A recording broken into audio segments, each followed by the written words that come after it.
ಕೇಳೋದುಂಟು ಇದೇನು ಅಂತ. ಹಿಯರಿಂಗ್ ಏಡು. ನಾನು ಅವರಿಗೆ ಹೇಳ್ತಾ ಇದ್ದೆ, ಇದು ಭಾಳ ಕಡಿಮೆ ವಾಲ್ಯೂಮ್ ಕೊಟ್ಟರೆ ನೀವು ಸಾಮಾನ್ಯವಾಗಿ ಮಾತಾಡೋದೆಲ್ಲ ಕೇಳುತ್ತೆ. ಸ್ವಲ್ಪ ಜೋರಾಗಿ ವಾಲ್ಯೂಮ್ ಕೊಟ್ಟರೆ ನೀವು ಪಿಸುಗುಟ್ಟಿ ಮಾತಾಡೋದು ಕೇಳುತ್ತೆ. ಜಾಸ್ತಿ ವಾಲ್ಯೂಮ್ ಕೊಟ್ಟರೆ ನಿಮ್ಮ ಮನಸ್ಸಲ್ಲಿರೋದೆಲ್ಲ ಗೊತ್ತಾಗ್ಬಿಡುತ್ತೆ.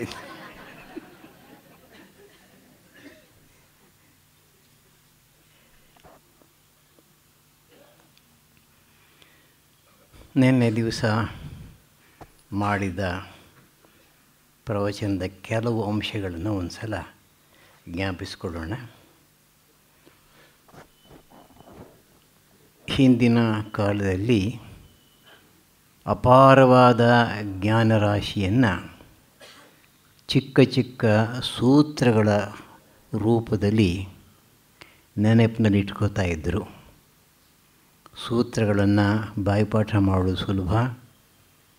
ಒಂದೊಂದು ಸೂತ್ರವನ್ನು ನೆನಪಿಗೆ ತಂದುಕೊಂಡಾಗಲೂ ಅದಕ್ಕೆ ಸಂಬಂಧಪಟ್ಟಂತಹ ಸಂಪೂರ್ಣ ಜ್ಞಾನರಾಶಿ ಮನಸ್ಸಿಗೆ ಹೊಳಿತಾ ಇತ್ತು. ಜ್ಞಾನಯೋಗಕ್ಕೆ ವ್ಯಾಸ ಮಹರ್ಷಿಗಳ ಬಾದರಾಯಣರ ಬ್ರಹ್ಮಸೂತ್ರಗಳು, ಪಾತಂಜಲ ಯೋಗ ಸೂತ್ರಗಳು ರಾಜಯೋಗಕ್ಕೆ, ನಾರದ ಭಕ್ತಿ ಸೂತ್ರ, ಶಾಂಡಿಲ್ಯ ಭಕ್ತಿ ಸೂತ್ರ ಭಕ್ತಿಯೋಗಕ್ಕೆ, ಹೀಗೆ 3 ಯೋಗಗಳಿಗೆ ಸೂತ್ರ ಗ್ರಂಥ ಇದೆ. 4ನೇದಕ್ಕೆ ಇಲ್ಲವಲ್ಲ ಅಂಥೇಳಿ ಯೋಚನೆ ಮಾಡಿದಾಗ ಸ್ವಾಮಿ ವಿವೇಕಾನಂದರ 100ನೆಯ ಜನ್ಮದಿನದಂದು ಪರಮಹಂಸರ ಶ್ರೀಮಾತೆಯವರ ಅನುಗ್ರಹದಿಂದ ಸ್ಫೂರ್ಣವಾದಂಥ ಗ್ರಂಥ ಇದು. ಮೊದಲು ಕರ್ಮಯೋಗ ಪದದ ನಿರ್ವಚನ ಮಾಡಿದ್ದಾಯಿತು. ಕರ್ಮಣ ಯೋಗ ಅಂತ, ಕರ್ಮದ ಮೂಲಕ ಯೋಗ, ಕರ್ಮವೇ ಯೋಗ ಅಲ್ಲ. ನಿಷ್ಕಾಮ ಕರ್ಮದ ಮೂಲಕ ಮನಸ್ಸು ಭಗವಂತನಲ್ಲಿ ಏಕಾಗ್ರವಾದಾಗ ಅದು ಕರ್ಮದಿಂದ, ನಿಷ್ಕಾಮ ಕರ್ಮದಿಂದ ಬರತಕ್ಕಂಥ ಯೋಗ. ಅನಂತರ ಆ ಕರ್ಮಯೋಗದ ಲಕ್ಷಣವನ್ನು ಒಂದು ಸೂತ್ರದಲ್ಲಿ ಹೇಳಿದ್ದಾಯಿತು. ನಿಷ್ಕಾಮತ್ವ ಕೌಶಲ ಆಸ್ತಿಕ್ಯ ಬುದ್ಧಿ ಲಕ್ಷಣ ಕರ್ಮಯೋಗ. 3ನೇದು ನಿಷ್ಕಾಮತ್ವ, 2ನೇದು ಕೌಶಲ, 3ನೇದು ಆಸ್ತಿಕ್ಯ ಬುದ್ಧಿ. 1ನೇದು 3ನೇದು ಸುಲಭವಾಗಿ ಅರ್ಥ ಆಗುತ್ತೆ.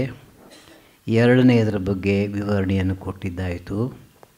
ಸ್ವಾಮಿ ವಿವೇಕಾನಂದ ಹೇಳ್ತಾ ಇದ್ದರು, ಯಾವ ಕೆಲಸವನ್ನು ಮಾಡಬೇಕಾದರೂ ಕೂಡ ಅದನ್ನು ಶ್ರದ್ಧೆಯಿಂದ ಮಾಡೋದ್ರ ಜೊತೆಗೆ ತುಂಬ ಅಚ್ಚುಕಟ್ಟಾಗಿ ಚೆನ್ನಾಗಿ ಮಾಡಬೇಕು. Efficiency in work.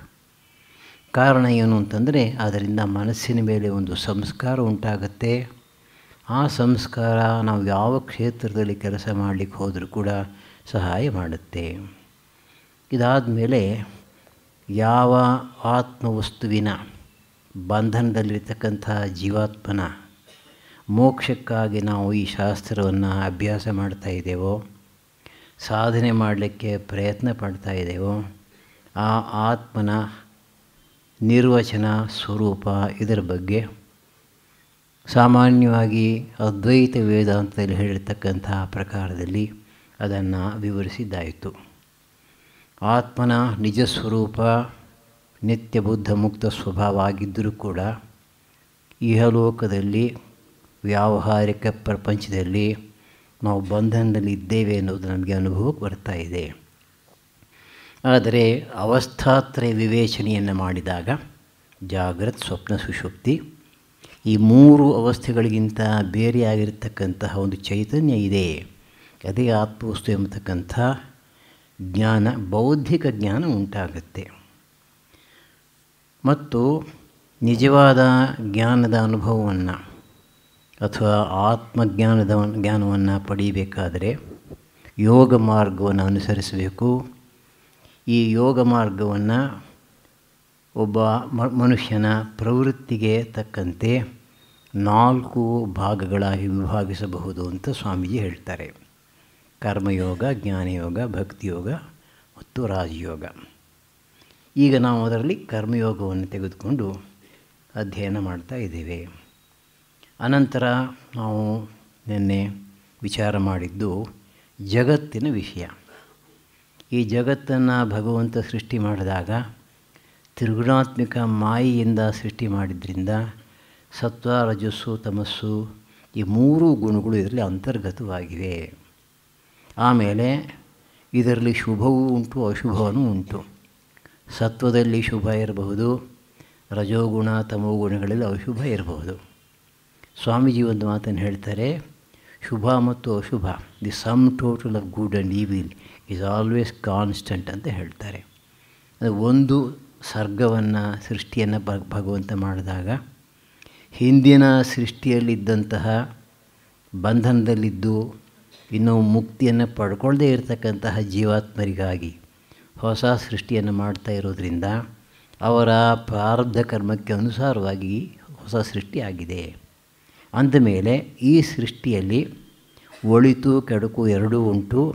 Some total of good and evil ಅದು ಒಂದೇ ತರಹ ಇರುತ್ತೆ, ಹೆಚ್ಚು ಕಡಿಮೆ ಆಗೋದಿಲ್ಲ. ಅಂದರೆ ಒಂದು ಉದಾಹರಣೆ ಕೊಟ್ಟಿತ್ತು, 2 + 8 = 10, 3 + 7 = 10, 6 + 4 = 10, 10 ಈಸ್ ಆಲ್ವೇಸ್ ಕಾನ್ಸ್ಟೆಂಟ್. ಆವಾಗ ಒಂದು ಪ್ರಶ್ನೆ ಬರುತ್ತೆ, ಶುಭ ಅಶುಭಗಳ ಸಮಷ್ಟಿ ಯಾವಾಗಲೂ ಒಂದೇ ರೀತಿಯಾಗಿರುತ್ತೆ ಅಂತಂದ ಮೇಲೆ ಈ ಜಗತ್ತನ್ನು ತಿದ್ದುವುದು ಸಾಧ್ಯವಿಲ್ಲ. ಆದ್ದರಿಂದ ನಾವು ಯಾತಕ್ಕೆ ತಿದ್ದೋ ಪ್ರಯತ್ನ ಮಾಡಬೇಕು ಅಂತ ಪ್ರಶ್ನೆ, ಪೂರ್ವ ಪಕ್ಷ.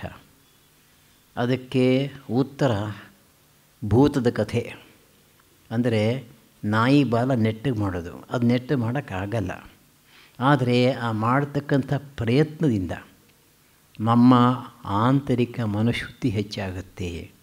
ಗಾಳಿಯನ್ನು ಗುದ್ದೋದು ಅಂತ ಹೇಳ್ತೀವಿ ಕನ್ನಡದಲ್ಲಿ. ಗಾಳಿಯನ್ನು ಗುದ್ದಿದ್ರೆ ಗಾಳಿಗೇನೂ ಆಗೋದಿಲ್ಲ, ನಮ್ಮ ಮಜಲ್ ಗಟ್ಟಿಯಾಗುತ್ತೆ.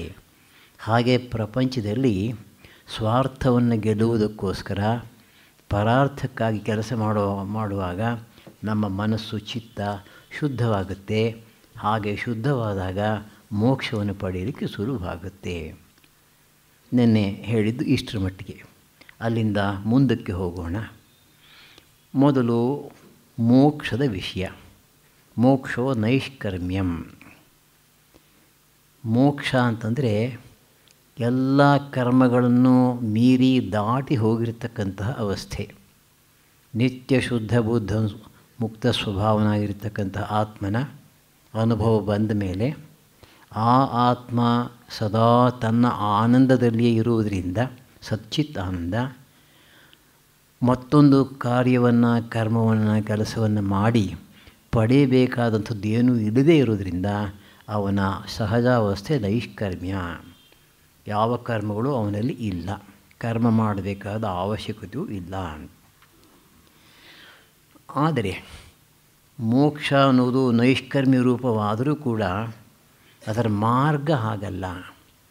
ಆ ಒಂದು ಗುರಿಯನ್ನು ತಲುಪಬೇಕಾದರೆ ನಾವು ಮಾಡಬೇಕಾದಂಥ ಸಾಧನೆಯಲ್ಲಿ ಕರ್ಮ ಇರಲೇಬೇಕು. ಕರ್ಮಣಃ ನೈಷ್ಕರ್ಮ್ಯಂ. ಕರ್ಮದ ಮೂಲಕವೇ ನಮಗೆ ನೈಷ್ಕರ್ಮ್ಯ ಅವಸ್ಥೆ ಬರಬೇಕಾದರೆ.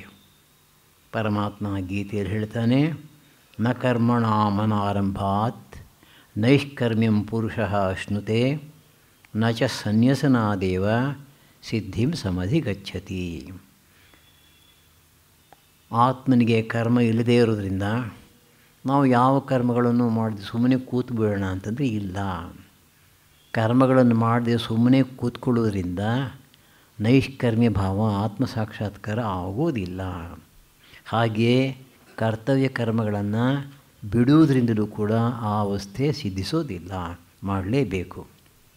ಮುಂದೆ ಒಂದು ಕಡೆ ಹೇಳ್ತಾನೆ ಭಗವಂತ 18ನೇ ಅಧ್ಯಾಯದಲ್ಲಿ, ಯಜ್ಞದಾನ ತಪಃ ಕರ್ಮ ನ ತ್ಯಾಜ್ಯಂ ಕಾರ್ಯಮೇವ ತತ್. ಇದರ ವಿಷಯದಲ್ಲಿ ನನ್ನ ನಿಶ್ಚಯವನ್ನು ಹೇಳ್ತೀನಿ ಕೇಳು. ಪರಮಾತ್ಮ ಹೇಳ್ತಕ್ಕಂಥ ಮಾತು ಏನು? ಯಜ್ಞ ದಾನ ತಪಸ್ಸು ಈ ಕರ್ಮಗಳನ್ನು ಬಿಡಲೇಬಾರದು. ಇದು ಕಾರ್ಯ, ಅವಶ್ಯ, ಕರ್ತವ್ಯ ಮಾಡಲೇಬೇಕು. ಶಾಸ್ತ್ರವಿಹಿತವಾಗಿರ್ತಕ್ಕಂಥ ಕರ್ತವ್ಯ ಕರ್ಮಗಳನ್ನು ಮಾಡಲೇಬೇಕು ಅಂತ ಶಂಕರಾಚಾರ್ಯ ಒತ್ತಿ ಒತ್ತಿ ಹೇಳ್ತಾರೆ. ಅಷ್ಟೇ ಅಲ್ಲ, ಇನ್ನೊಂದು ಕಡೆ ಭಗವಂತ ಹೇಳ್ತಾನೆ, ನಿಯತಸ್ಯತು ಸನ್ಯಾಸಃ ಕರ್ಮಣೋ ನೋಪಪದ್ಯತೆ. ಯಾವೊಂದು ಕರ್ಮ ನಿಯತವಾಗಿ ಬಂದಿದೆಯೋ, ನಮಗೆ ಕರ್ತವ್ಯ ರೂಪದಲ್ಲಿ ಬಂದಿದೆಯೋ, ಆ ಕರ್ಮವನ್ನು ಬಿಡಲೇಬಾರದು. ಕರ್ತವ್ಯ ಕರ್ಮದಿಂದ ತಪ್ಪಿಸಿಕೊಳ್ಳೋ ಹಾಗೆ ಇಲ್ಲ. ಅದಕ್ಕೆ ಕಾರಣವನ್ನು ಕೂಡ ಕೊಡ್ತಾರೆ. ಕರ್ಮ ಅನಿವಾರ್ಯಂ ದೇಹಭೃತಃ. ಯಾರ್ಯಾರು ಈ ಲೋಕದಲ್ಲಿ ಮನುಷ್ಯ ಶರೀರವನ್ನು ಪಡ್ಕೊಂಡಿದ್ದಾರೋ, ಮನುಷ್ಯ ಶರೀರದಲ್ಲಿ ಇರೋವರೆಗೆ ಕರ್ಮಗಳನ್ನು ಮಾಡದೇ ಇರಲಿಕ್ಕೆ ಸಾಧ್ಯವೇ ಇಲ್ಲ. ಕರ್ಮ ಅನಿವಾರ್ಯ. ನಹಿ ದೇಹಭೃತ ಶಕ್ಯಂ ತ್ಯಕ್ತುಂ ಕರ್ಮಾಣಿ ಅಶೇಷತಃ. ದೇಹಭೃತಾಗಿರ್ತಕ್ಕಂಥವನು, ದೇಹವನ್ನು ಧರಿಸಿರ್ತಕ್ಕಂಥವನು, ನಾವು ಬಟ್ಟೆಯನ್ನು ಧರಿಸೋ ಹಾಗೆ ಜೀವಾತ್ಮ ಈ ದೇಹವನ್ನು ಧರಿಸಿದೆ. ಅವಂಥ ಜೀವಾತ್ಮನಿಗೆ ಕರ್ಮಗಳನ್ನು ಸಂಪೂರ್ಣವಾಗಿ ತ್ಯಜಿಸುವುದು ಸಾಧ್ಯವಿಲ್ಲ.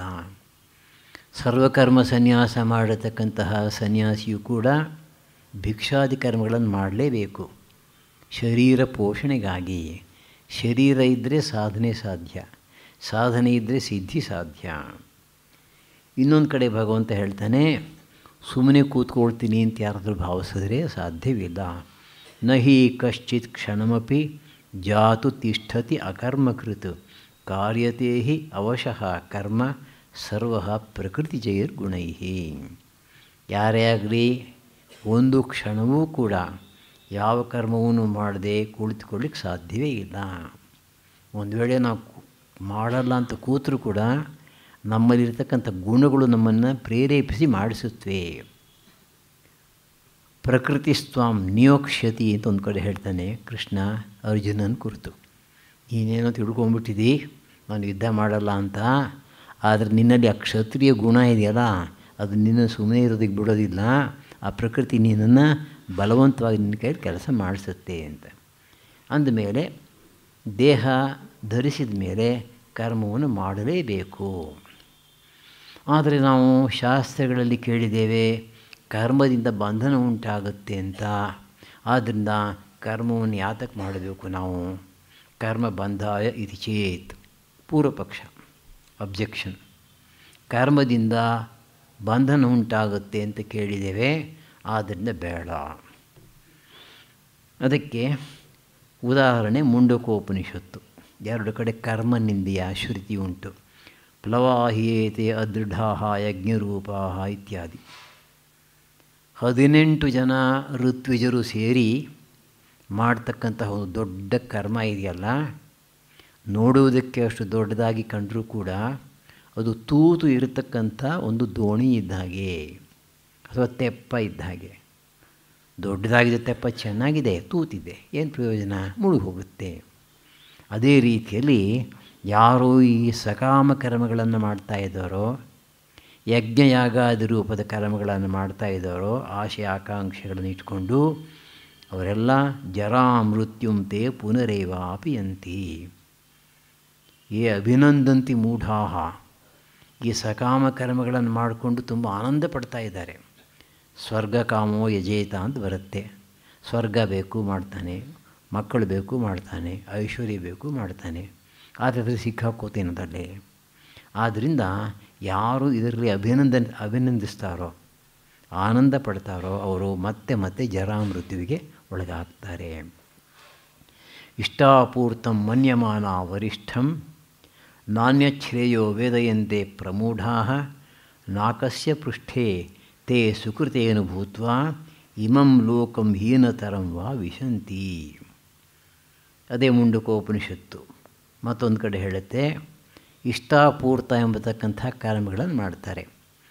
ಯಜ್ಞಯಾಗಾದಿ ರೂಪದ ಕರ್ಮ ಅಥವಾ ಸಮಾಜಕ್ಕೆ ಉಪಕಾರವಾಗ್ತಕ್ಕಂಥ ಕರ್ಮಗಳು, ಇದನ್ನೆಲ್ಲ ಮಾಡ್ತಾರೆ. ಇದಕ್ಕಿಂತ ಶ್ರೇಯಸ್ಸನ್ನು ಕೊಡ್ತಕ್ಕಂಥ ಮತ್ತಾವುದು ಇಲ್ಲ ಅಂತ ಭಾವಿಸ್ಕೊಂಡಿದ್ದಾರೆ. ಅಷ್ಟೇ ಅಲ್ಲ, ಹಾಗೆ ಮಾಡೋದ್ರಿಂದ ಸ್ವರ್ಗಾದಿ ಲೋಕಗಳಲ್ಲಿ ನಮಗೆ ಸ್ಥಾನ ಸಿಕ್ಕತ್ತೆ ಅಂತ ಭಾವಿಸಿರ್ತಾರೆ. ಏನಾಗುತ್ತೆ? ಹೌದು, ಹೋಗ್ತಾರೆ. ಹೋದ ಮೇಲೆ ಅಲ್ಲಿ ಪುಣ್ಯ ತೀರೋವರೆಗಿದ್ದು ಮತ್ತೆ ಇಲ್ಲಿಗೆ ಹಿಂದಿರುಗಿ ಬರ್ತಾರೆ. ಕ್ಷೀಣೆ ಪುಣ್ಯೇ ಮರ್ತ್ಯಲೋಕಂ ವಿಶಂತಿ.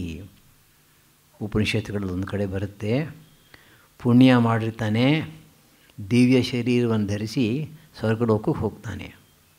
ಅಲ್ಲಿರೋ ದೇವತೆಗಳೆಲ್ಲ ಆರಾಮಾಗಿ ಹಾಡ್ತಾ ಹಾಡ್ತಾ ನಗ್ತಾ ನಗ್ತಾ ಅವನನ್ನು ಬರಮಾಡ್ಕೋತಾರೆ, ವೆಲ್ಕಮ್. ಪುಣ್ಯ ತೀರಿದ ಮೇಲೆ ಅದೇ ದೇವತೆಗಳೇ ಹಾಡ್ತಾ ಹಾಡ್ತಾ ನಗ್ತಾ ನಗ್ತಾ ಅವನು ಕರ್ಕೊಂಬಂದು ತಳ್ಳಿಬಿಡ್ತಾರೆ ಅಂತ. ಆದ್ದರಿಂದ ಇಮಂ ಲೋಕಂ ಹೀನತರಂ ವಾ ವಿಶಂತಿ, ಪುಣ್ಯ ತೀರಿದ ಮೇಲೆ ಉಳಿರತಕ್ಕಂಥ ಕರ್ಮಗಳಿಗೆ ಅನುಸಾರವಾಗಿ ಮತ್ತೆ ಇಹಲೋಕಕ್ಕೋ ಅಥವಾ ಇದಕ್ಕಿಂತ ಕಡಿಮೆಯಾಗಿರ್ತಕ್ಕಂಥ ಲೋಕಕ್ಕೂ ಹೋಗಬಹುದು, ಪ್ರಾಣಿಯ ಜನ್ಮವೂ ಕೂಡ ಆಗಬಹುದು. ಅಷ್ಟೇ ಅಲ್ಲದೆ ಕರ್ಮವನ್ನು ತ್ಯಾಗ ಮಾಡಬೇಕು ಅನ್ನೋದ್ರ ಬಗ್ಗೆ ಕೂಡ ಶ್ರುತಿಗಳಲ್ಲಿ ಸಾಕಷ್ಟು ಸ್ಪಷ್ಟವಾಗಿರ್ತಕ್ಕಂತಹ ಉಲ್ಲೇಖ ಇದೆ. ಏತಂ ವೈತಮಾತ್ಮಾನಂ ವಿದಿತ್ವಾ ಬ್ರಾಹ್ಮಣಾಃ ಪುತ್ರೈಷಣಾಯಾಶ್ಚ ವಿತ್ತೈಷಣಾಯಾಶ್ಚ ಲೋಕೈಷಣಾಯಾಶ್ಚ ವ್ಯುತ್ಥಾಯ ಅಥ ಭಿಕ್ಷಾಚರ್ಯಂ ಚರಂತಿ. ಬೃಹದಾರಣ್ಯಕೋಪನಿಷತ್ತು. ಏಷಣಾತ್ರಯ, 3 ರೀತಿಯ ಆಸೆಗಳು. ಈ 3 ರೀತಿಯ ಆಸೆಗಳನ್ನು ಬಿಟ್ಟು ಆತ್ಮಜ್ಞಾನವನ್ನು ಪಡ್ಕೊಳ್ಳೋಕ್ಕೋಸ್ಕರ ಎಲ್ಲವನ್ನೂ ತ್ಯಾಗ ಮಾಡಿ ಭಿಕ್ಷಾಚರ್ಯವನ್ನು ಮಾಡಿ ಸನ್ಯಾಸ ಜೀವನವನ್ನು ಅವಲಂಬಿಸ್ತಾರೆ. ಏತಮೇವ ಪ್ರವ್ರಾಜಿನೋ ಲೋಕಮಿಚ್ಛಂತಹ ಪ್ರವ್ರಜಂತಿ. ಅಷ್ಟೇ ಅಲ್ಲ, ಈ ಆತ್ಮಲೋಕವನ್ನು ಬಯಸಿ ಸನ್ಯಾಸಿಗಳು ಈ ಲೋಕವನ್ನು ತ್ಯಾಗ ಮಾಡ್ತಾರೆ. ನ ಕರ್ಮಣ ನ ಪ್ರಜೆಯ ಧನೇನ ತ್ಯಾಗೇನೈಕೇ ಅಮೃತತ್ವ ಮಾನುಷವು. ಬಹಳ ಪ್ರಸಿದ್ಧವಾಗಿರ್ತಕ್ಕಂಥ ವಾಕ್ಯ ಇದು. ಯತಿವಂದನದಲ್ಲೂ ಕೂಡ ಇದನ್ನು ಉಪಯೋಗಿಸ್ಕೋತೇವೆ. ಕರ್ಮದಿಂದಾಗಲಿ ಪ್ರಜೆಯಿಂದಾಗಲಿ ಧನದಿಂದಾಗಲಿ ನಾವು ಈ ಆತ್ಮವಸ್ತುವನ್ನು ಪಡೆಯಲಿಕ್ಕಾಗೋದಿಲ್ಲ. ಕೇವಲ ತ್ಯಾಗದಿಂದ ಮಾತ್ರ ಅಮೃತತ್ವವನ್ನು ಪಡ್ಕೋಬಹುದು. ಹೀಗೆ ಇಷ್ಟೊಂದು ಶ್ರುತಿವಾಕ್ಯಗಳು ಇರುವಾಗ ನಾವು ಯಾತಕ್ಕೆ ಕರ್ಮ ಮಾಡಬೇಕು? ಕರ್ಮವನ್ನು ತ್ಯಾಗ ಮಾಡೋಣ. ಶ್ರುತಿವಾಕ್ಯಗಳ ಆಧಾರದಿಂದಲೇ ಹೇಳ್ತಾ ಇರ್ತಕ್ಕಂಥ ಮಾತು ಪೂರ್ವಪಕ್ಷ. ಅದಕ್ಕೆ ಉತ್ತರ, ನತು ಕರ್ಮ ಸ್ವರೂಪೇಣ ಬಂಧಾಯವಾಥ ಮುಕ್ತಯೇ. ಕರ್ಮ ಎಂಬತಕ್ಕಂಥದ್ದು ತನ್ನ ಸ್ವರೂಪದಿಂದ, ಸಹಜವಾದ ಸ್ವರೂಪದಿಂದ ಬಂಧನವನ್ನಾಗಲಿ ಮುಕ್ತಿಯನ್ನಾಗಲಿ ಉಂಟು ಮಾಡೋದಿಲ್ಲ. ವಿನೋಬಾ ಭಾವೆ ಬಹಳ ಚೆನ್ನಾಗಿ ಹೇಳ್ತಾರೆ ಈಶಾವಾಸ್ಯ ಉಪನಿಷತ್ತಿನ ಭಾಷ್ಯದಲ್ಲಿ. ಕರ್ಮ ಜಡ, ನೀನು ಚೇತನ. ಚೇತನನಾಗಿರ್ತಕ್ಕಂತಹ ನಿನ್ನನ್ನು ಜಡವಾಗಿರ್ತಕ್ಕಂತಹ ಕರ್ಮ ಹೇಗೆ ತಾನೇ ಬಂಧಿಸೀತು? ಅಂದರೆ ಜಡವಾಗಿರ್ತಕ್ಕಂಥ ಕರ್ಮ ಚೇತನಾಗಿರ್ತಕ್ಕಂಥ ನಿನ್ನನ್ನು ತಾನಾಗಿ ಅದು ಬಂಧಿಸ್ಲಿಕ್ಕೆ ಸಾಧ್ಯವಿಲ್ಲ. ಈ ಗೋಡೆ ಬಂದು ನಮ್ಮನ್ನು ಜೈಲಿಗೆ ಹಾಕ್ಲಿಕ್ಕೆ ಸಾಧ್ಯವೇ ಇಲ್ಲ. ನಾವೇ ಗೋಡೆ ಮಧ್ಯೆ ಕೂತ್ಕೋಬೇಕು ಅಂದರೆ ಬೇರೆ ವಿಷಯ. ಅಂದಮೇಲೆ ಈ ಕರ್ಮ ಸ್ವರೂಪದಿಂದ ಬಂಧನವನ್ನಾಗಲಿ ಮುಕ್ತಿಯನ್ನಾಗಲಿ ಕೊಡುವುದಿಲ್ಲ. ಕರ್ಮಜಂ ಬುದ್ಧಿಯುಕ್ತಾ ಹಿ ಫಲಂ ತ್ಯಕ್ತ್ವಾ ಮನೀಷಿಣಃ ಜನ್ಮಬಂಧ ವಿನಿರ್ಮುಕ್ತಾ ಪದಂ ಗಚ್ಚಂತಿ ಅನಾಮಯಂ. ಆದ್ದರಿಂದ ಈ ಆಕ್ಷೇಪಕ್ಕೆ ನಾವು ಉತ್ತರ ಕೊಡ್ತಾ ಇದ್ದೀವಿ. ಸ್ವರೂಪದಿಂದ ಕರ್ಮ ಬಂಧನವನ್ನಾಗಲಿ ಮುಕ್ತಿಯನ್ನಾಗಲಿ ಕೊಡೋದಿಲ್ಲ. ಆ ಕರ್ಮವನ್ನು ಮಾಡ್ತಕ್ಕಂಥ ಕ್ರಮದ ಮೇಲೆ ಮುಕ್ತಿಯಾಗಲಿ ಬಂಧನವಾಗಲಿ ಉಂಟಾಗುತ್ತೆ. ನಮ್ಮ ಸೋಮನಾಥಾಂಜಿ ಒಳ್ಳೆಯ ಉದಾಹರಣೆ ಕೊಡೋರು. ಅದೇ ಬೀಗದ ಕೈ ಒಂದು ರೀತಿ ತಿರುಗಿಸಿದ್ರೆ ಬಂಧನ ಮುಚ್ಕೊಂಡ್ಬಿಡುತ್ತೆ, ಇನ್ನೊಂದು ರೀತಿ ತಿರುಗಿಸಿದ್ರೆ ಬಿಚ್ಕೊಳ್ಳುತ್ತೆ. ಅದೇ ಸ್ಕ್ರೂ ಡ್ರೈವರು ಒಂದು ರೀತಿಯಿಂದ ತಿರುಗಿಸಿದ್ರೆ ಕ್ಲಾಕ್ ವೈಸು ಒಳಗಡೆ ಹೋಗುತ್ತೆ, ಆಚೆ ಬರಲ್ಲ. ಆ್ಯಂಟಿ ಕ್ಲಾಕ್ ವೈಸ್ ತಿರುಗಿಸಿದ್ರೆ ಆಚೆ ಬಂದುಬಿಡುತ್ತೆ. ಅಂದರೆ ಅದೇ ಕರ್ಮ, ಅದೇ ಸಾಧನ ಯಾವ ದೃಷ್ಟಿಕೋನದಿಂದ ನೀವು ಮಾಡ್ತೀರೋ ಅದಕ್ಕೆ ತಕ್ಕಂಥ ಫಲವನ್ನು ಕೊಡುತ್ತೆ. ಇದು ಕರ್ಮಯೋಗದ ಗುಟ್ಟು. ಅದಕ್ಕೆ ಒಂದು ಉದಾಹರಣೆಯನ್ನು ಕೊಡ್ತಾ ಇದ್ದಾರೆ. ಕ್ಷುರವತ್ ಅಗ್ನಿವಚ್ಚ. ಒಂದು ಚಾಕು ಅಥವಾ ಕತ್ತಿ ಮತ್ತು ಅಗ್ನಿ, ಇದು ದೃಷ್ಟಾಂತ. ಒಂದು ಚಾಕು ಇದೆ. ಕ್ಷೌರಿಕ ಏನು ಮಾಡ್ತಾನೆ? ಮುಂಡನ ಮಾಡ್ತಾನೆ. ಅಥವಾ ಚಾಕು ಅನ್ನೋ ದೃಷ್ಟಿಯಿಂದ ತಗೊಂಡ್ರೆ ಹಣ್ಣನ್ನು ಕತ್ತರಿಸಿ ಭಗವಂತನಿಗೆ ನೈವೇದ್ಯ ಮಾಡಬಹುದು. ಅಥವಾ ಒಬ್ಬ ದರೋಡೆಕಾರ ಒಬ್ಬ ಸಾಹುಕಾರನನ್ನು ಹಿಡಿದಾಕಿ ಮರಕ್ಕೆ ಕಟ್ಟಾಕಿರ್ತಾನೆ, ಎಲ್ಲ ದೋಚ್ಕೊಂಡು ಹೋಗಿರ್ತಾನೆ ಕಾಡಿನಲ್ಲಿ. ಅದನ್ನು ನೋಡಿದವ್ರು ಯಾರೋ ಪಾಪ ಅಂಥೇಳಿ ಆ ಚಾಕುವಿನಿಂದ ಕತ್ತರಿಸಿ ಬಿಡಿಸ್ತಾರೆ. ಅದೇ ಚಾಕುವನ್ನು ಉಪಯೋಗಿಸಿ ಒಬ್ಬ ಆತ್ಮಹತ್ಯೆ ಮಾಡ್ಕೋಬೋದು, ಬೇರೆಯವರು ಕೊಲೆ ಮಾಡಬಹುದು. ಆದರೆ ಇದು ಚಾಕುವಿನ ತಪ್ಪಲ್ಲ, ಉಪಯೋಗಿಸ್ತಕ್ಕಂಥ ವ್ಯಕ್ತಿಯ ತಪ್ಪು. ಪರಮಹಂಸರು ಒಂದು ಒಳ್ಳೆಯ ಉದಾಹರಣೆ ಕೊಡ್ತಾರೆ. ಒಂದು ಗುಡಿಸಲು, ಆ ಗುಡಿಸಲಲ್ಲಿ ಒಂದು ಕಡೆ ಶ್ರೀಮನ್ನಾರಾಯಣನ ವಿಗ್ರಹ ಇದು ಇಟ್ಟಿದ್ದಾರೆ ಪೂಜೆಗೋಸ್ಕರ. ಈ ಕಡೆ ಒಬ್ಬ ವ್ಯಕ್ತಿ ಕೂತ್ಕೊಂಡು ದೀಪ ಉರಿತಾ ಇದೆ. ಆ ದೀಪದ ಬೆಳಕಿನಲ್ಲಿ ಭಾಗವತನೋ ಭಗವದ್ಗೀತೆಯನ್ನು ಓದಿ ಕಣ್ಣೀರು ಸುರಿಸ್ತಾ ಇದ್ದಾನೆ. ಇನ್ನೊಬ್ಬ ವ್ಯಕ್ತಿ ಬರ್ತಾನೆ, ಆ ಕಡೆ ಈ ಕಡೆ ನೋಡ್ತಾನೆ. ಅದೇ ದೀಪದ ಬೆಳಕಲ್ಲಿ ಕೂತ್ಕೊಂಡು ಚೀಲದಿಂದ ಒಂದು ಚೆಕ್ ಪುಸ್ತಕ ತೆಗಿತಾನೆ, ಕದ್ದಿರ್ತಾನೆ ಯಾರ್ದು, ಅದು ಸಿಗ್ನೇಚರ್ ಹಾಕ್ತಾನೆ, ಫೋರ್ಜರಿ, ಮೋಸ ಮಾಡ್ತಾನೆ. ಪರಮಹಂಸರು ಕೇಳ್ತಾರೆ, ದೀಪದ ತಪ್ಪ ಅದು? ದೀಪದ ತಪ್ಪಲ್ಲ, ಆ ದೀಪದ ಬೆಳಕನ್ನು ಉಪಯೋಗಿಸ್ತಕ್ಕಂಥವರ ಪ್ರವೃತ್ತಿ ಮೇಲೆ ಹೋಗುತ್ತೆ. ಹಾಗೆ ಇದು ಕೂಡ ಅದೇ ರೀತಿ. ಅಗ್ನಿ, ಬೆಂಕಿ, ಎಲ್ಲಿ ತನಕ ಬೆಂಕಿ ಒಲೆ ಒಳಗಿರುತ್ತೋ ಅಲ್ಲಿ ತನಕ ಅಡುಗೆ ಮಾಡಿ ಊಟ ಮಾಡಬಹುದು. ಅದೇ ಬೆಂಕಿ ಆಚೆ ಬಂದರೆ ಮನೆ ಸುಟ್ಟಾಕತ್ತೆ. ಆದ್ದರಿಂದ ಅದು ಬೆಂಕಿ ತಪ್ಪಲ್ಲ, ಅದನ್ನು ಉಪಯೋಗಿಸ್ತಕ್ಕಂಥವ್ರು ತಪ್ಪು. ಕರ್ಮದ ವಿಷಯದಲ್ಲಿಯೂ ಕೂಡ ಹಾಗೆ. ಅಂದಮೇಲೆ ನಾವು ಕರ್ಮವನ್ನು ಯಾವ ರೀತಿ ಮಾಡಬೇಕು? ಕರ್ಮದ ಮೂಲಕವೇ ಕರ್ಮವನ್ನು ದಾಟಿ ಹೋಗಬೇಕು. ಕರ್ಮಣ ಏವ ಕರ್ಮ ಅತಿಕ್ರಾಂತವ್ಯಂ. ಈ ಕರ್ಮಯೋಗದ ರಹಸ್ಯ ಇದೇನೆ. ನಾವು ಕರ್ಮಯೋಗವನ್ನು ಮಾಡಬೇಕಾದ್ರೆ ಕರ್ಮವನ್ನು ಬಿಡಬೇಕಾಗಿಲ್ಲ. ಕರ್ಮವನ್ನು ಮಾಡೋಣ, ಮಾಡತಕ್ಕಂತಹ ವಿಧಾನವನ್ನು ಬದಲಾಯಿಸಿ ಅದೇ ಕರ್ಮದ ಮೂಲಕ ಕರ್ಮವನ್ನು ದಾಟಿ ಆಚೆ ಹೋಗೋಣ. ಕರ್ಮಣ ಏವ ಕರ್ಮ ಅತಿಕ್ರಾಂತವ್ಯಂ. ಅದಕ್ಕೊಂದು ದೃಷ್ಟಾಂತ, ಕಂಟಕೇನ ಕಂಟಕೋ ಯಥಾ. ಪರಮಹಂಸರು ಕೊಡ್ತಕ್ಕಂಥ ದೃಷ್ಟಾಂತ. ಕಾಲಿಗೆ ಒಂದು ಮುಳ್ಳು ಚುಚ್ಕೊಂಡಿದೆ. ನಾವೇನು ಮಾಡ್ತೀವಿ? ಒಂದು ಸೂಜಿ ತಗೋತೀವಿ, ಸೂಜಿಯಿಂದ ಮುಳ್ಳನ್ನು ತೆಗೆದು ಬಿಸಾಡ್ತೀವಿ. ಇದು ಒಂದು ರೀತಿ ಮುಳ್ಳು, ಅದು ಇನ್ನೊಂದು ರೀತಿ ಮುಳ್ಳು. ಈ ಮುಳ್ಳನ್ನು ಆ ಮುಳ್ಳಿನಿಂದ ತೆಗೆದ ಮೇಲೆ ನಮಗೇನು ಬೇಕಾಗಿಲ್ಲ, ಬಿಸಾಡ್ತೀವಿ. ಅಥವಾ ಇನ್ನೊಂದು 4 ಜನಕ್ಕೆ ಉಪಯೋಗ ಆಗುತ್ತೆ ಅಂತ ತೆಗೆದಿಡ್ತೀವಿ ಅಂತ ಇಟ್ಕೊಂಡು, ನಮ್ಮದು ಸ್ವಾರ್ಥ ಏನಿಲ್ಲ ಅದರೊಳಗೆ. ಅಂದಮೇಲೆ ಒಂದು ಮುಳ್ಳನ್ನು ತೆಗೀಲಿಕ್ಕೆ ಇನ್ನೊಂದು ಮುಳ್ಳನ್ನು ಹೇಗೆ ಉಪಯೋಗಿಸ್ಕೋತೀವೋ ಅದೇ ರೀತಿಯಲ್ಲಿ ಕರ್ಮವನ್ನು ಮೀರಿ ದಾಟಿ ಹೋಗಬೇಕಾದರೆ ಕರ್ಮಯೋಗದ ವಿಧಾನವನ್ನು ಅನುಸರಿಸಿದರೆ ಆಗ ಅದು ಸಾಧ್ಯವಾಗುತ್ತೆ. ಕರ್ಮವನ್ನು ಮಾಡ್ತೇವೆ, ಕರ್ಮದ ಬಂಧನದಿಂದ ಬಿಡಿಸ್ಕೊಂಡು ಆಚೆ ಹೋಗ್ತೇವೆ. ಇಲ್ಲಿ ಒಂದು ವಿಶೇಷವಾಗಿರ್ತಕ್ಕಂಥ ಒಂದು ಸೂತ್ರ ಬರುತ್ತೆ, ಅದಕ್ಕೆ ಸ್ವಲ್ಪ ವಿವರಣೆ ಬೇಕಾಗತ್ತೆ. ಹಿಂಸೆಯ ಆಪದ್ಯತೆ ಅಹಿಂಸಾ ಶಕ್ತಿ ಯಥಾ. ಒಂದು ಮುಳ್ಳಿನಿಂದ ಇನ್ನೊಂದು ಮುಳ್ಳನ್ನು ತೆಗೆಯೋದು ಅದೆಲ್ಲ ಹೇಳಿದ್ದಾಯಿತು, ಅಥವಾ ಚಾಕು ಮತ್ತು ಅಗ್ನಿ ದೃಷ್ಟಾಂತ ಕೊಟ್ಟಿದ್ದಾಯಿತು. ಇಲ್ಲಿ ಏನು ಹೇಳ್ತಾ ಇದೆ ಸೂತ್ರ ಅಂತಂದರೆ, ಹಿಂಸೆಯ ಮೂಲಕ ಅಹಿಂಸೆಯ ಶಕ್ತಿಯನ್ನು ಪಡೆಯೋ ಹಾಗೆ. ಎಷ್ಟೋ ಸಲ ನಾವು ಕೇಳಿದ್ವಿ ಶಾಸ್ತ್ರದಲ್ಲಿ ಅಹಿಂಸಾ ಪರಮೋ ಧರ್ಮ, ಒಪ್ಕೋಬೇಕಾದ್ದೆ. ಅಂದರೆ ಅಹಿಂಸೆ ಎಂಬತಕ್ಕಂಥದ್ದು ಪರಮಧರ್ಮ, ಅತ್ಯಂತ ಹೆಚ್ಚಿನ ಧರ್ಮ. ಯಾಕೆಂದರೆ ನಮ್ಮಲ್ಲಿ ಇರತಕ್ಕಂತಹ ಭಗವಂತನೇ ಜೀವಾತ್ಮನೇ ಎಲ್ಲರಲ್ಲಿಯೂ ಇದ್ದಾನೆ. ಮತ್ತೊಬ್ಬರಿಗೆ ಹಿಂಸೆ ಮಾಡಿದ್ರೆ ನಮಗೆ ನಾವೇ ಹಿಂಸೆ ಮಾಡ್ಕೊಂಡು ಹಾಗೆ. ಇತಿ ಸ್ಮೃತಿವಚನಂ ಆದರಣೀಯಂ ಏವ ಸರ್ವೈಃ. ಆದರೆ ಅಪಿತು ಹಿಂಸ್ರ ಪ್ರವೃತ್ತಿಕಾಃ ದುಷ್ಟಾಃ ಸಾಧೂನ್ ಯದಿ ಪೀಡಯೇಯುಃ ತದಾ ತೇ ಸರ್ವಪ್ರಕಾರೈಃ ನಿವಾರ್ಯೇರನ್ ಏವ ತತ್ರ ಹಿಂಸಾ ದೋಷೋ ಪದಂ ನ ನಿರ್ದಧಾತಿ. ಸ್ವಾಮೀಜಿಯವರು ಹೇಳಿರ್ತಕ್ಕಂಥ ಒಂದು ವಿಶೇಷ ಭಾವನೆಯನ್ನು ಇಲ್ಲಿ ಹಾಕಿದೆ.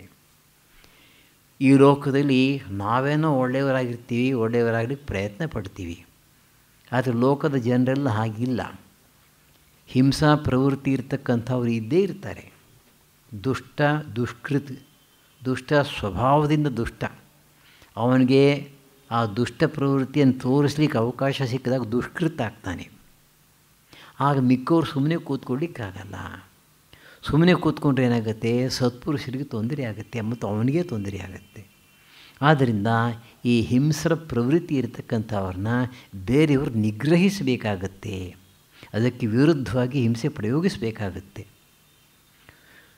ಸ್ವಾಮೀಜಿನ ಒಂದು ಸಲ ಅವರ ಶಿಷ್ಯರು ಶರತ್ಚಂದ್ರ ಚಟರ್ಜಿ, ದೇವಶರ್ಮ ಅವರು ಕೇಳ್ತಾರೆ ಪ್ರಶ್ನೆನ, Swamiji if we say the strong oppress the weak, what should we do ಅಂತ.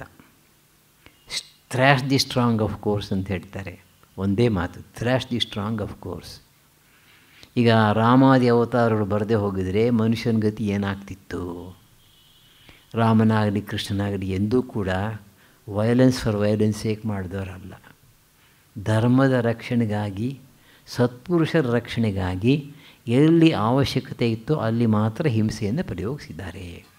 ಆದ್ದರಿಂದ ಹಿಂಸೆಯ ಆಪದ್ಯತೆ ಅಹಿಂಸಾ ಶಕ್ತಿ ಯಥಾ ಅಂತಂದರೆ ಸ್ಟೆಪ್ ಬೈ ಸ್ಟೆಪ್ ಆಗಬೇಕು. ಅದು ಮೊದಲನೇದಾಗಿ ಹಿಂಸೆಯಿಂದ ಇತರರಿಗೆ ತೊಂದರೆ ಕೊಡ್ತಾ ಅವ್ರನ್ನ ನೇಮಿಸಬೇಕಾಗತ್ತೆ, ಅವ್ರನ್ನ ಹತೋಟಿಯಲ್ಲಿ ತರಬೇಕಾಗತ್ತೆ. ಆ ರೀತಿ ಮಾಡೋದ್ರಿಂದ ಏನಾಗುತ್ತೆ ಅಂತಂದರೆ, ಅದಕ್ಕೆ ಮುಂಚೆ ಇನ್ನೊಂದು ಮಾತು. ಈಗ ಯಾರು ಹಿಂಸೆ ಮಾಡ್ತಾ ಇದ್ದಾರೆ, ನಾವು ಸುಮ್ಮನೆ ನೋಡ್ತಾ ಕೂತ್ಕೋತೀವಿ ಅಂತ ಇಟ್ಕೊಳ್ಳ. ಒಬ್ಬ ವ್ಯಕ್ತಿಗೆ ಅದನ್ನು ತಡೀಲಿಕ್ಕೆ ಸಾಧ್ಯವಾಗದೆ ಹೋದರೆ 10 ಜನ ಸೇರ್ಕೋಬೇಕು ಒಟ್ಟಾಗಿ. ಅಂದರೆ ಎಲ್ಲಿಯವರೆಗೆ ನಮ್ಮಲ್ಲಿ ಆ ಧರ್ಮ ಜಾಗೃತಿ ಇರುತ್ತೋ ಅಲ್ಲಿಯ ತನಕ ನಾವು ಈ ಕರ್ತವ್ಯವನ್ನು ಮಾಡಲೇಬೇಕಾಗತ್ತೆ. ಬಹುಶಃ ಈ ಸಂದರ್ಭದಲ್ಲಿ ಒಂದು ಮಾತನ್ನು ಹೇಳಬಹುದು. ಈ ಒಂದು ವಿಶೇಷ ಗುಣವನ್ನು ನಾವು ಮುಸಲ್ಮಾನರಿಂದ ಕಲಿಬೇಕಾಗಿದೆ. ಒಬ್ಬರಿಗೆ ಏನಾದರೂ ಒಂದು ಏಟು ಬಿತ್ತು ಅಂತಂದರೆ 100 ಜನ ಸೇರಿಬಿಡ್ತಾರೆ. ಅಲ್ಲಿ ನಮ್ಮಲ್ಲಿ ಆ ಪ್ರವೃತ್ತಿ ಇಲ್ಲ. ಎಲ್ಲಿ ಬೇಕಾದರೂ ವೈರಾಗ್ಯ, ಯಾರು ಎಲ್ಲಿ ಬೇಕಾದರೂ ಹೋಗಲಿ ಅಂತ. ಅವರಿಂದ 2 ಕಲಿಬೇಕು. ಒಂದು ಧರ್ಮದ ಬಗ್ಗೆ ಅಪಾರವಾದ ಅಭಿಮಾನ, 2ನೇದು ಭಾವೈಕ್ಯ. ಇವತ್ತು ಹಿಂದೂ ಸಮಾಜದಲ್ಲಿ ಎರಡೂ ಇಲ್ಲ. ನಾವು ಅಭಿಮಾನವನ್ನು ಬೆಳೆಸ್ಕೋಬೇಕು, ಭಾವೈಕ್ಯವನ್ನು ಬೆಳೆಸ್ಕೋಬೇಕು. ಈಗ ಒಂದು ವೇಳೆ ನಾವು ಆ ರೀತಿ ಅಭಿಮಾನ ಭಾವೈಕ್ಯ ಅಲ್ಲಿ ಸುಮ್ಮನೆ ಕೂತ್ಕೊಂಡ್ರೆ ಏನಾಗುತ್ತೆ? ಹೇಡಿತನೂ ಆಗುತ್ತೆ. ಸ್ವಾಮೀಜಿ ಬೈತಾರೆ ನಮ್ಮನ್ನು ಚೆನ್ನಾಗಿ. An average Hindu is A covered ಅಂತ ಗಾಂಧೀಜಿ ಒಂದು ಕಡೆ ಹೇಳ್ತಾರೆ. ಅದನ್ನು ನಾವು ಹೋಗಲಾಡಿಸ್ಬೇಕು. ಅಪಾರವಾಗಿರ್ತಕ್ಕಂತಹ ಶಕ್ತಿ ನಮ್ಮಲ್ಲಿದೆ. ಆದರೆ ಶಕ್ತಿ ಸುಮ್ಮನೆ ಇದ್ದೇನು ಪ್ರಯೋಜನ? ಒಂದು ಸುಭಾಷಿತ ಇದೆ, ಸಿಂಹ ನಿದ್ದೆ ಮಾಡ್ತಾಯಿದೆ. ಸಿಂಹ ಸರಿ, ಅಪಾರವಾದ ಶಕ್ತಿ ಇದೆ, ಆದರೆ ಯಾವ ಪ್ರಾಣಿಗೂ ಬಂದು ಅದ್ರ ಬಾಯೊಳಗೆ ಬೀಳಲ್ಲ. ಎಲ್ಲಿ ತನಕ ಅದು ನಿದ್ದೆ ಮಾಡುತ್ತೋ ಅಲ್ಲಿ ತನಕ ನಿದ್ದೆನೇ. ಅಂದಮೇಲೆ ಸ್ವಾಮೀಜಿ ಹೇಳಿದಾಗೆ ಭಾರತ ದೇಶ ಎಚ್ಚೆತ್ಕೊಳ್ತಾ ಇದೆ, ಇನ್ನೂ ಸಾಲ್ತು, ಇನ್ನಷ್ಟು ಎಚ್ಚೆತ್ಕೋಬೇಕು. ಇವತ್ತು ನಾವು ನೋಡ್ತೇವೆ ಸ್ವಾಮೀಜಿಯವರ 150ನೇ ಜಯಂತಿಗಾಗಿ ಎಲ್ಲ ಕಡೆಯೂ ಕೂಡ ಅವರ ಬಗ್ಗೆ ಪ್ರಚಾರ ನಡೀತಾ ಇದೆ. ವಿಶೇಷ ಹುಮ್ಮಸ್ಸಿನಿಂದ ಯುವಕರು ಕೆಲಸ ಮಾಡ್ತಾಯಿದ್ದಾರೆ. ಕಳೆದ 12ನೇ ತಾರೀಕು ನಾವು ನ್ಯಾಷನಲ್ ಹೈಸ್ಕೂಲ್ ಗ್ರೌಂಡಲ್ಲಿ ನ್ಯಾಷನಲ್ ಯೂತ್ ಡೇ ಮಾಡಿದ್ವಿ. 25,000 ಜನ ವಿದ್ಯಾರ್ಥಿಗಳನ್ನ ಸೇರಿಸಬೇಕು ಅಂತ ನಮ್ಮ ಟಾರ್ಗೆಟ್ ಇದ್ದದ್ದು. 32,000 ಜನ ಬಂದರು. ತುಂಬ ಚೆನ್ನಾಗಿ ನಡೀತು, ಅದ್ಭುತವಾಗಿ ನಡೀತು. ಅಂದರೆ ನಮ್ಮ ಯುವ ಜನಾಂಗಕ್ಕೆ ಸರಿಯಾದ ರೀತಿಯಲ್ಲಿ ನಾವು ವಿಷಯಗಳನ್ನು ತಿಳಿಸಿದ್ರೆ ಖಂಡಿತವಾಗಿಯೂ ಕೂಡ ಅದನ್ನು ತಗೋತಾರೆ. ಅಂದಮೇಲೆ ನಮ್ಮಲ್ಲಿ ಕ್ಲೈಬ್ಯ ಬರದೇ ಇರಬೇಕಾದ್ರೆ ನಾವು ಕ್ಷಾತ್ರ ತೇಜಸ್ಸನ್ನು ತೋರಿಸ್ಬೇಕು. ಹಾಗೆ ಅವರಿಗಿಂತ ಹೆಚ್ಚು ಹಿಂಸೆಯನ್ನು ಮಾಡ್ತಕ್ಕಂಥ ಶಕ್ತಿ ನಮ್ಮಲ್ಲಿದ್ದರೆ ಆಗ ಅವ್ರಿಗೆ ಹೆದರಿಕೆ ಉಂಟಾಗುತ್ತೆ. ದುಷ್ಟರಲ್ಲಿ ಯಾವಾಗ ಹೆದರಿಕೆ ಉಂಟಾಗುತ್ತೋ ಆವಾಗ ಸತ್ಪುರುಷರಿಗೆ ಹೆಚ್ಚು ಹೆಚ್ಚು ಧೈರ್ಯ ಬರುತ್ತೆ. ದುಷ್ಟಕೃತ ಹಿಂಸಾಯ ಪ್ರತಿಹಿಂಸಾ ಕಾರಣೇನ ಆತ್ಮನಃ ವೀರ್ಯಂ ಸಪತ್ನಸ್ಯ ಭಯಂಚ ವರ್ಧೇತೆ ಕಾಲೇನ ಮಹದ್ ಆಂತರಂ ವೀರ್ಯಂ ಲಭ್ಯತೆ ವೀರ್ಯವತಃ ತಸ್ಯ ದೃಷ್ಟಿರಪಿ ದುಷ್ಟಸ್ಯ ಮೃತ್ಯುಕಲ್ಪೋ ಭವತಿ. ಅಂತಹ ಭಯಂಕರವಾದ ಶಕ್ತಿ ಇರತಕ್ಕಂಥವ್ರನ್ನ ನೋಡಿದ ಕೂಡ ಅವರು ಹೆದರಿ ಓಡಿ ಹೋಗ್ತಾರೆ. ಆ ರೀತಿ ನಾವು ಅಹಿಂಸಾ ಶಕ್ತಿ ಒಳ್ಳೆಯದು ನಿಜ. ಆದರೆ ಎಲ್ಲಿ ತನಕ ಸಮಾಜದಲ್ಲಿ ದುಷ್ಟರಿರ್ತಾರೆ, ಉತ್ತಮ ಪುರುಷರ ಸತ್ಪುರುಷರ ರಕ್ಷಣೆಗಾಗಿ ನಾವು ಅವರಿಗಿಂತ ಹೆಚ್ಚು ಹಿಂಸೆಯ ಮಾರ್ಗವನ್ನು ಅವಲಂಬಿಸಬೇಕಾಗತ್ತೆ. ಇದನ್ನು ಹಿಂಸೆ ಅಂತ ಕರೆಯಲ್ಲ, ಕ್ಷಾತ್ರ ತೇಜಸ್ಸು ಅಂತ ಕರೀತೇವೆ. ಇದು ಏಷ ಏವ ನ್ಯಾಯ ಕರ್ಮ ವಿಷಯ ಅಪಿ ಉಪಪದ್ಯತೆ. ಈಗ 100 ಆಶೆಗಳನ್ನು ಮನಸ್ಸನ್ನು ಇಟ್ಕೊಂಡಿರ್ತಾನೆ ಒಬ್ಬ ವ್ಯಕ್ತಿ. ಇನ್ನು ಯಾವ ಕರ್ಮನೂ ಮಾಡಬೇಡಪ್ಪ ಅಂತ ಹೇಳಿದರೆ ಆಗೋದಿಲ್ಲ ಅವನ ಕೈಯಲ್ಲಿ. ಒಂದು ವೇಳೆ ಯಾರೋ ಮಹಾತ್ಮರು ನೋಡ್ತಾನೆ, ಅವರಿಗೆಲ್ಲ ಬಂಧನಗಳಿಂದ ಮೀರಿ ಹೋಗಿರ್ತಾರೆ. ನಾನು ಅವರಾಗೆ ಆಗ್ತೀನಿ ಅಂತಂದ್ಬಿಟ್ಟು ಸುಮ್ಮನೆ ಕೂತ್ಕೊಂಡ್ರೆ ಏನು ಕೆಲಸ ಮಾಡಿದೆ, ಒಳಗಡೆ ಆಶಾಪಾಶಗಳು ಆಶೆ ಉರಿತಾ ಇರುತ್ತೆ, ಹೊರಗಡೆ ಏನು ಮಾಡ್ತಾ ಇಲ್ಲ. ಅದೇನು ಮಾಡ್ತೀವಿ, ಪಲ್ಟಿ ಹೊಡಿಸುತ್ತೆ. ಹಾಗೆ ಮಾಡಿ ಪ್ರಯೋಜನ ಇಲ್ಲ. ಅದಕ್ಕೋಸ್ಕರ ಏನು ಮಾಡಬೇಕು? ಧರ್ಮ, ಅರ್ಥ, ಕಾಮ, ಮೋಕ್ಷ ಚತುರ್ವಿಧ ಪುರುಷಾರ್ಥಗಳಲ್ಲಿ ಧರ್ಮಕ್ಕೆ ಅನುಗುಣವಾಗಿ ಕಾಮ, ಅರ್ಥ ಇವುಗಳನ್ನ ಅನುಭವಿಸು ಅಂತ ಹೇಳ್ತಾ ಇದ್ದಾರೆ ಋಷಿಗಳು. ಇವಾಗ ಹಸಿವಾಯಿತು, ಊಟ ಮಾಡಬೇಕು, ಕಷ್ಟಪಟ್ಟು ದುಡಿ, ಮತ್ತೊಬ್ಬರ ಅನ್ನವನ್ನು ಕಿತ್ಕೊಂಡು ತಿನ್ನಬೇಡ ಅಷ್ಟೇ. ಧರ್ಮಕ್ಕೆ ಅನುಗುಣವಾಗಿ ಅರ್ಥವನ್ನು ಸಂಪಾದಿಸಿಕೊಂಡು ಅನುಭವಿಸು ಬೇಡ ಅನ್ನಲ್ಲ. ಇದು ಮೊದಲನೇ ಹೆಜ್ಜೆ. ಆದರೆ ಕಾಲಕ್ರಮೇಣ ಅರ್ಥವಾಗುತ್ತೆ, ಎಷ್ಟೇ ಆಗಲಿ ಪ್ರಾಪಂಚಿಕ ಆಸೆಗಳನ್ನು ಪೂರ್ತಿ ನಾವು ತೃಪ್ತಿಪಡಿಸಲಿಕ್ಕೆ ಸಾಧ್ಯವಿಲ್ಲ. ಮಹಾಭಾರತದಲ್ಲಿ ಬರುತ್ತೆ, ಅಗ್ನಿ ಉರಿತಾ ಇದೆ, ಉರಿತಾ ಇರ್ತಕ್ಕಂಥ ಅಗ್ನಿಯನ್ನು ತುಪ್ಪ ಹಾಕಿ ಆರಿಸ್ತೀವಿ ಅಂತಂದರೆ ಆಗಲ್ಲ, ಹೆಚ್ಚು ಹೆಚ್ಚಾಗ್ತಾ ಹೋಗುತ್ತೆ ಅಂತಂದ್ಬಿಟ್ಟು. ಭೂಯ ಏವ ಅಭಿವರ್ಧತೆ ಅಂದಮೇಲೆ ಅದು ಅರ್ಥವಾದಾಗ ಸಾಮಾನ್ಯವಾಗಿರ್ತಕ್ಕಂತಹ ಇಂದ್ರಿಯ ಸುಖಭೋಗಗಳನ್ನು ನಾವು ಅನುಭವಿಸ್ತಾ ತೃಪ್ತಿಪಡಿಸ್ತೀವಿ ಅಂತ ಅಂದ್ಕೊಂಡಿದ್ರೆ ಅದು ಭ್ರಮೆ ಅಂತ ಒಂದು ಕಾಲದಲ್ಲಿ ಗೊತ್ತಾಗುತ್ತೆ. ಹಾಗೆ ಗೊತ್ತಾದಾಗ ಒಳಗಡೆಯಿಂದ ನಿಜವಾದಂಥ ವೈರಾಗ್ಯ ಬರುತ್ತೆ. ನಿಜವಾದಂಥ ವೈರಾಗ್ಯ ಬಂದಾಗ ತಾನೇ ಆ ವ್ಯಕ್ತಿ ಕ್ರಮವಾಗಿ ಇವುಗಳನ್ನು ಬಿಡ್ತಾನೆ. ಕರ್ಮಗಳ ಮೂಲಕ ಅನುಭವಿಸಿ ಅನಂತರ ಈ ನಿಷಿದ್ಧ ಕರ್ಮ, ಸಕಾಮ ಕರ್ಮ ಅವುಗಳನ್ನು ಬಿಟ್ಟು ಕೇವಲ ಮೋಕ್ಷಕ್ಕಾಗಿ ಸಹಾಯ ಮಾಡ್ತಕ್ಕಂಥ ಕರ್ಮಗಳನ್ನು ಮಾಡ್ತಕ್ಕಂಥ ಪ್ರವೃತ್ತಿ ಆವಾಗ ಬೆಳೆಯುತ್ತೆ. ಇನ್ನು ಮುಂದಿನ ವಾಕ್ಯ, ಸುಖ ದುಃಖಾತ್ಮಕಂ ಸರ್ವಂ ಕರ್ಮ. ಈ ಲೋಕದಲ್ಲಿ ನಾವು ನೋಡ್ತಕ್ಕಂತಹ ಎಲ್ಲ ಕರ್ಮಗಳಲ್ಲೂ ಕೂಡ ಸುಖದ ಭಾಗವೂ ಇರುತ್ತೆ, ದುಃಖದ ಭಾಗವೂ ಇರುತ್ತೆ. ಒಂದೇ ಕರ್ಮ ಒಬ್ಬನಿಗೆ ಸುಖವನ್ನು ಕೊಡಬಹುದು, ಮತ್ತೊಬ್ಬನಿಗೆ ದುಃಖವನ್ನು ಕೊಡಬಹುದು. ಒಂದು ದೃಷ್ಟಾಂತ ಕೊಟ್ಟಿದೆ. ಒಬ್ಬ ವ್ಯಕ್ತಿ ಯಾರನ್ನೋ ಕೊಲೆ ಮಾಡಿರ್ತಾನೆ ಅಂತ ಇಟ್ಕೊಳ್ಳೋಣ. ಹಿಡ್ಕೊಂಡು ಹೋಗ್ತಾರೆ, ಜೈಲಿಗೆ ಹಾಕ್ತಾರೆ, ಅವನಿಗೆ ಮರಣದಂಡನೆ ನಿಶ್ಚಯವಾಗುತ್ತೆ. ಹಾಗೆ ಮರಣದಂಡನೆ ನಿಶ್ಚಯವಾದಾಗ ಯಾರು ಕೊಲೆ ಆಗಿದ್ನೋ ಆ ವ್ಯಕ್ತಿಯ ಪತ್ನಿಗೆ ಸಂತೋಷವಾಗುತ್ತೆ. ಆದರೆ ಈಗ ನೇಣಿಗೆ ಹಾಕ್ತಾ ಇದ್ದಾನೆ ಆ ವ್ಯಕ್ತಿಯ ಹೆಂಡತಿಗೆ ದುಃಖ ಆಗುತ್ತೆ. ಅಂದರೆ ಒಬ್ಬನೇ ವ್ಯಕ್ತಿ ಒಂದೇ ರೀತಿ ಫಲ, ಆದರೆ ಅನುಭವಿಸ್ತಾ ಇರ್ತಕ್ಕಂಥವರ ಪ್ರವೃತ್ತಿಗೆ ತಕ್ಕಂತೆ ವ್ಯತ್ಯಾಸವಾಗುತ್ತೆ. ಹಾಗೆ ನೋಡಿ, ಈಗ ಬೆಂಕಿ ಬೇಸಿಗೆ ಕಾಲದಲ್ಲಿ ಸಾಕಪ್ಪ ಅಂತ ಅನಿಸುತ್ತೆ, ಚಳಿಗಾಲದಲ್ಲಿ ಬೇಕು ಅಂತ ಅನಿಸುತ್ತೆ. ಆದ್ದರಿಂದ ಪ್ರತಿಯೊಂದು ಕರ್ಮಕ್ಕೂ ಕೂಡ ಸುಖವನ್ನು ಕೊಡ್ತಕ್ಕಂಥ, ದುಃಖವನ್ನು ಕೊಡ್ತಕ್ಕಂಥ ಎರಡೂ ಶಕ್ತಿ ಅದರಲ್ಲಿದೆ. ಅಷ್ಟೇ ಅಲ್ಲ, ಅದರ ಜೊತೆಗೆ ಬಾಹ್ಯ ಕಾರ್ಯ ಆಂತರ ಸಂಸ್ಕಾರ ನಿರ್ವರ್ತಕಂಚ. ಒಂದು ಕೆಲಸವನ್ನು ಮಾಡಿದಾಗ ಹೊರಗಡೆ ಆ ಕೆಲಸ ಅದರ ಒಂದು ಫಲವನ್ನು ತೋರಿಸುತ್ತೆ, ಅದರ ಜೊತೆಗೆ ಒಳಗಡೆ ಒಂದು ಸಂಸ್ಕಾರವನ್ನು ಉಂಟು ಮಾಡುತ್ತೆ.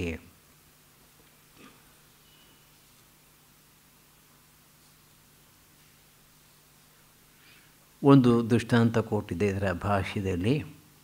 ಒಬ್ಬ ಮನುಷ್ಯ ಏನು ಮಾಡ್ತಾನೆ, ಪ್ರಾರಂಭದಲ್ಲಿ ದುಷ್ಟರಿಂದ ಆಕರ್ಷಿತನಾಗಿ ಮದ್ಯವನ್ನು ಕುಡಿತಾನೆ ಅಂತ ಇಟ್ಕೊಂಡ. ಮೊದಲನೇ ಸಲ ಏನಾಗುತ್ತೆ, ಅದನ್ನು ಕುಡಿದಾಗ ಸ್ವಲ್ಪ ಅವನಿಗೆ ಹಾಯ್ ಅನಿಸುತ್ತೆ, ಸುಖ ಅಂತ ಅನಿಸುತ್ತೆ, ಒಳಗಡೆ ಸಂಸ್ಕಾರ ಉಂಟಾಗುತ್ತೆ. ಸಂಸ್ಕಾರದಿಂದ ಪ್ರೇರಿತನಾಗಿ ಮತ್ತೆ ತಗೋತಾನೆ ಕರ್ಮ ಮತ್ತೆ ಒಂದು ಸಂಸ್ಕಾರವನ್ನು ಸೇರಿಸುತ್ತೆ. ಹಾಗೆ ಒಂದಕ್ಕೊಂದು ಬೆಳೀತಾ ಹೋಗುತ್ತೆ. ವೃಕ್ಷ ಬೀಜ ನ್ಯಾಯ ಅನ್ನೋ ಹಾಗೆ ಮೊದಲು ಆಸೆ ಬರುತ್ತೆ, ಆಸೆಯನ್ನು ತೃಪ್ತಿಪಡಿಸಿದಾಗ ಸಂಸ್ಕಾರ ಉಂಟಾಗತ್ತೆ, ಸಂಸ್ಕಾರ ಮತ್ತು ಆಸೆಯನ್ನು ಅಭಿವೃದ್ಧಿಗೊಳಿಸುತ್ತೆ. ಹೀಗೆ ಒಂದಕ್ಕೊಂದು ಮುಂದಕ್ಕೆ ಹೆಚ್ಚುತ್ತಾ ಹೋಗುತ್ತೆ. ಆದ್ದರಿಂದ ಈ ಸಂಸ್ಕಾರೋ ಹಿ ಆಸಂಗ ಅನುಗುಣ. ಯಾವ ಒಂದು ಸಂಸ್ಕಾರ ನಮ್ಮಲ್ಲಿ ಉಂಟಾಗುತ್ತೋ ಅದು ಆಸಕ್ತಿಗೆ ಅನುಗುಣವಾಗಿರುತ್ತೆ. ಅಟ್ಯಾಚ್ಮೆಂಟ್ ಎಷ್ಟು ಹೆಚ್ಚಾಗಿ ಅಟ್ಯಾಚ್ಮೆಂಟ್ ಇರುತ್ತೋ ಅಷ್ಟು ಹೆಚ್ಚಾಗಿ ಸಂಸ್ಕಾರ ಉಂಟಾಗುತ್ತೆ.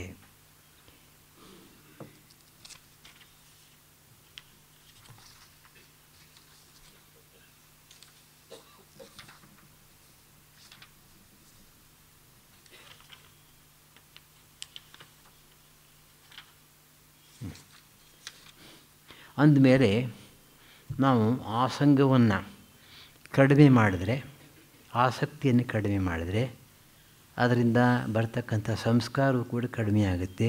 ಕ್ರಮೇಣ ಅದನ್ನು ನಾಶ ಮಾಡಬಹುದು. ಈ ಆಸಕ್ತಿ ಯಾವುದರಿಂದ ಉಂಟಾಗುತ್ತೆ? ಆಸಂಗ ಕಾಮೋದ್ಭೂತ, ಕಾಮದಿಂದ ಆಶೆಯಿಂದ ಹುಟ್ಟತಕ್ಕಂಥದ್ದು. ಆಶೆ ಹೆಚ್ಚಾದಷ್ಟು ಆಸಕ್ತಿ ಹೆಚ್ಚಾಗುತ್ತೆ, ಬಲವಾದ ಸಂಸ್ಕಾರ ಉಂಟಾಗುತ್ತೆ. ಅದಕ್ಕೆ ಭಗವಂತ ಗೀತೆಯಲ್ಲಿ ಹೇಳ್ತಾನೆ, ಧ್ಯಾಯತೋ ವಿಷಯಾನ್ ಪುಂಸಃ ಇತ್ಯಾದಿ. ಒಬ್ಬ ವ್ಯಕ್ತಿ ವಿಷಯ ವಸ್ತುಗಳನ್ನು ಕುರಿತು ಧ್ಯಾನ ಮಾಡ್ತಾಯಿದ್ರೆ ಅದರಿಂದ ಒಂದು ಸಂಘ ಉಂಟಾಗುತ್ತೆ, ಅನುಭವಿಸಬೇಕು ಎಂಬತಕ್ಕಂಥ ಆಶೆ ಉಂಟಾಗುತ್ತೆ, ಅದರಿಂದ ಒಂದಕ್ಕೊಂದು ಹೆಚ್ಚಾಗ್ತಾ ಹೋಗುತ್ತೆ. ಆಗಲಿ ಅದಕ್ಕೇನಂತೆ ಅಂತ ಹೇಳಿದ್ರೆ, ಕಾಮಃ ಸರ್ವ ದುಃಖ ಬೀಜಂ.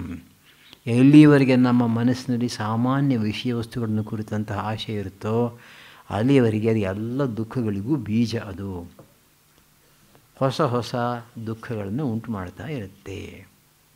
ಅಷ್ಟೇ ಅಲ್ಲ, ಆಸಂಗ ಅನುಗುಣಂ ದುಃಖ ತೈಕ್ಷ್ಣ್ಯಂ. ಆಸಂಗ ಇದ್ದರೆ ದುಃಖ, ಆ ದುಃಖಕ್ಕೆ ಒಂದು ತೀಕ್ಷ್ಣತೆ ಉಂಟು. ಆಸಂಗ ಅಥವಾ ಆಸಕ್ತಿ, ಅಟ್ಯಾಚ್ಮೆಂಟ್ ಎಷ್ಟು ಹೆಚ್ಚಾಗುತ್ತೋ ಅಷ್ಟರ ಮಟ್ಟಿಗೆ ದುಃಖದ ತೀಕ್ಷ್ಣತೆ ಕೂಡ ಹೆಚ್ಚಾಗುತ್ತೆ.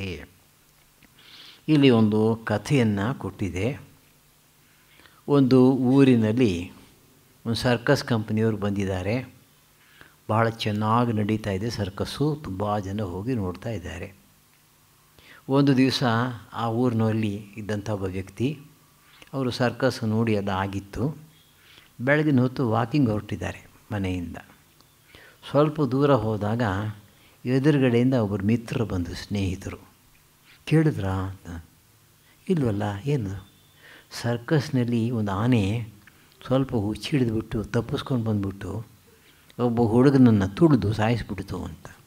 ಅಯ್ಯೋ ಪಾಪ ಅಂದ್ಕೊಂಡು ಹೋದರು. ಯಾರೋ ಒಬ್ಬ ಹುಡುಗನನ್ನು ಸಾಯಿಸಿದ್ರಿಂದ ಇವನು ಮನುಷ್ಯತ್ವ ಸ್ವಲ್ಪ ಇದ್ದಿದ್ದರಿಂದ ಅಯ್ಯೋ ಪಾಪ ಅಂತ ಅನ್ನಿಸ್ತು. ಒಂದು 50 ಅಡಿ ದೂರ ಹೋದ್ಮೇಲೆ ಕೇಳಿದ್ರಾ? ಕೇಳಿದೆ, ಸರ್ಕಸ್ಸಿನ ಆನೆ ಯಾರೋ ಒಬ್ಬ ಹುಡುಗನನ್ನು ಸಾಯಿಸ್ತಂತೆ. ಯಾರೋ ಒಬ್ಬ ಹುಡುಗ ಅಲ್ಲ ಕಣ್ರಿ, ನಿಮ್ಮ ಪಕ್ಕದ ಮನೆ ಹುಡುಗ ರಾಮು ಕಿಟ್ಟು ಏನೋ ಒಂದು ಹೆಸರು ಹೇಳಿದ್ರು. ಹೌದಾ? ದುಃಖ ಜಾಸ್ತಿ ಆಯಿತು. ನಮ್ಮ ಹುಡುಗನ ಜೊತೆಗೆ ಬಂದು ಆಟ ಆಡ್ತಾ ಇದ್ದಂಥ ವ್ಯಕ್ತಿ ಇನ್ನೊಂದು 50 ಅಡಿ ದೂರ ಹೋದ್ಮೇಲೆ ಇನ್ನೊಬ್ಬರು ಮುಂದೆ ಬಂದವರು, ಅಯ್ಯೋ ಆಗೋಯ್ತು, ಏನು ನಿಮ್ಮ ಮಗ? ಆಯ್ತಪ್ಪ, ಇನ್ನೂ ಹುಚ್ಚೆ ಹಿಡಿದುಬಿಡ್ತು ಅವ್ರಿಗೆ. ಅವ್ರಿಗೆ ಕೈ ಕಾಲು ಬಡ್ಕೊಂಡು ಓಡ್ತಾ ಇದ್ದಾಗ ಆನೆ ಇವ್ರನ್ನೇ ಅಟ್ಟಿಸ್ಕೊಂಬಂದ್ಬಿಡ್ತಂತೆ. ಇನ್ನೇನು ಮಾಡೋದು? ಜ್ಞಾನ ತಪ್ಪಿ ಬಿದ್ದರು. The first part of the story.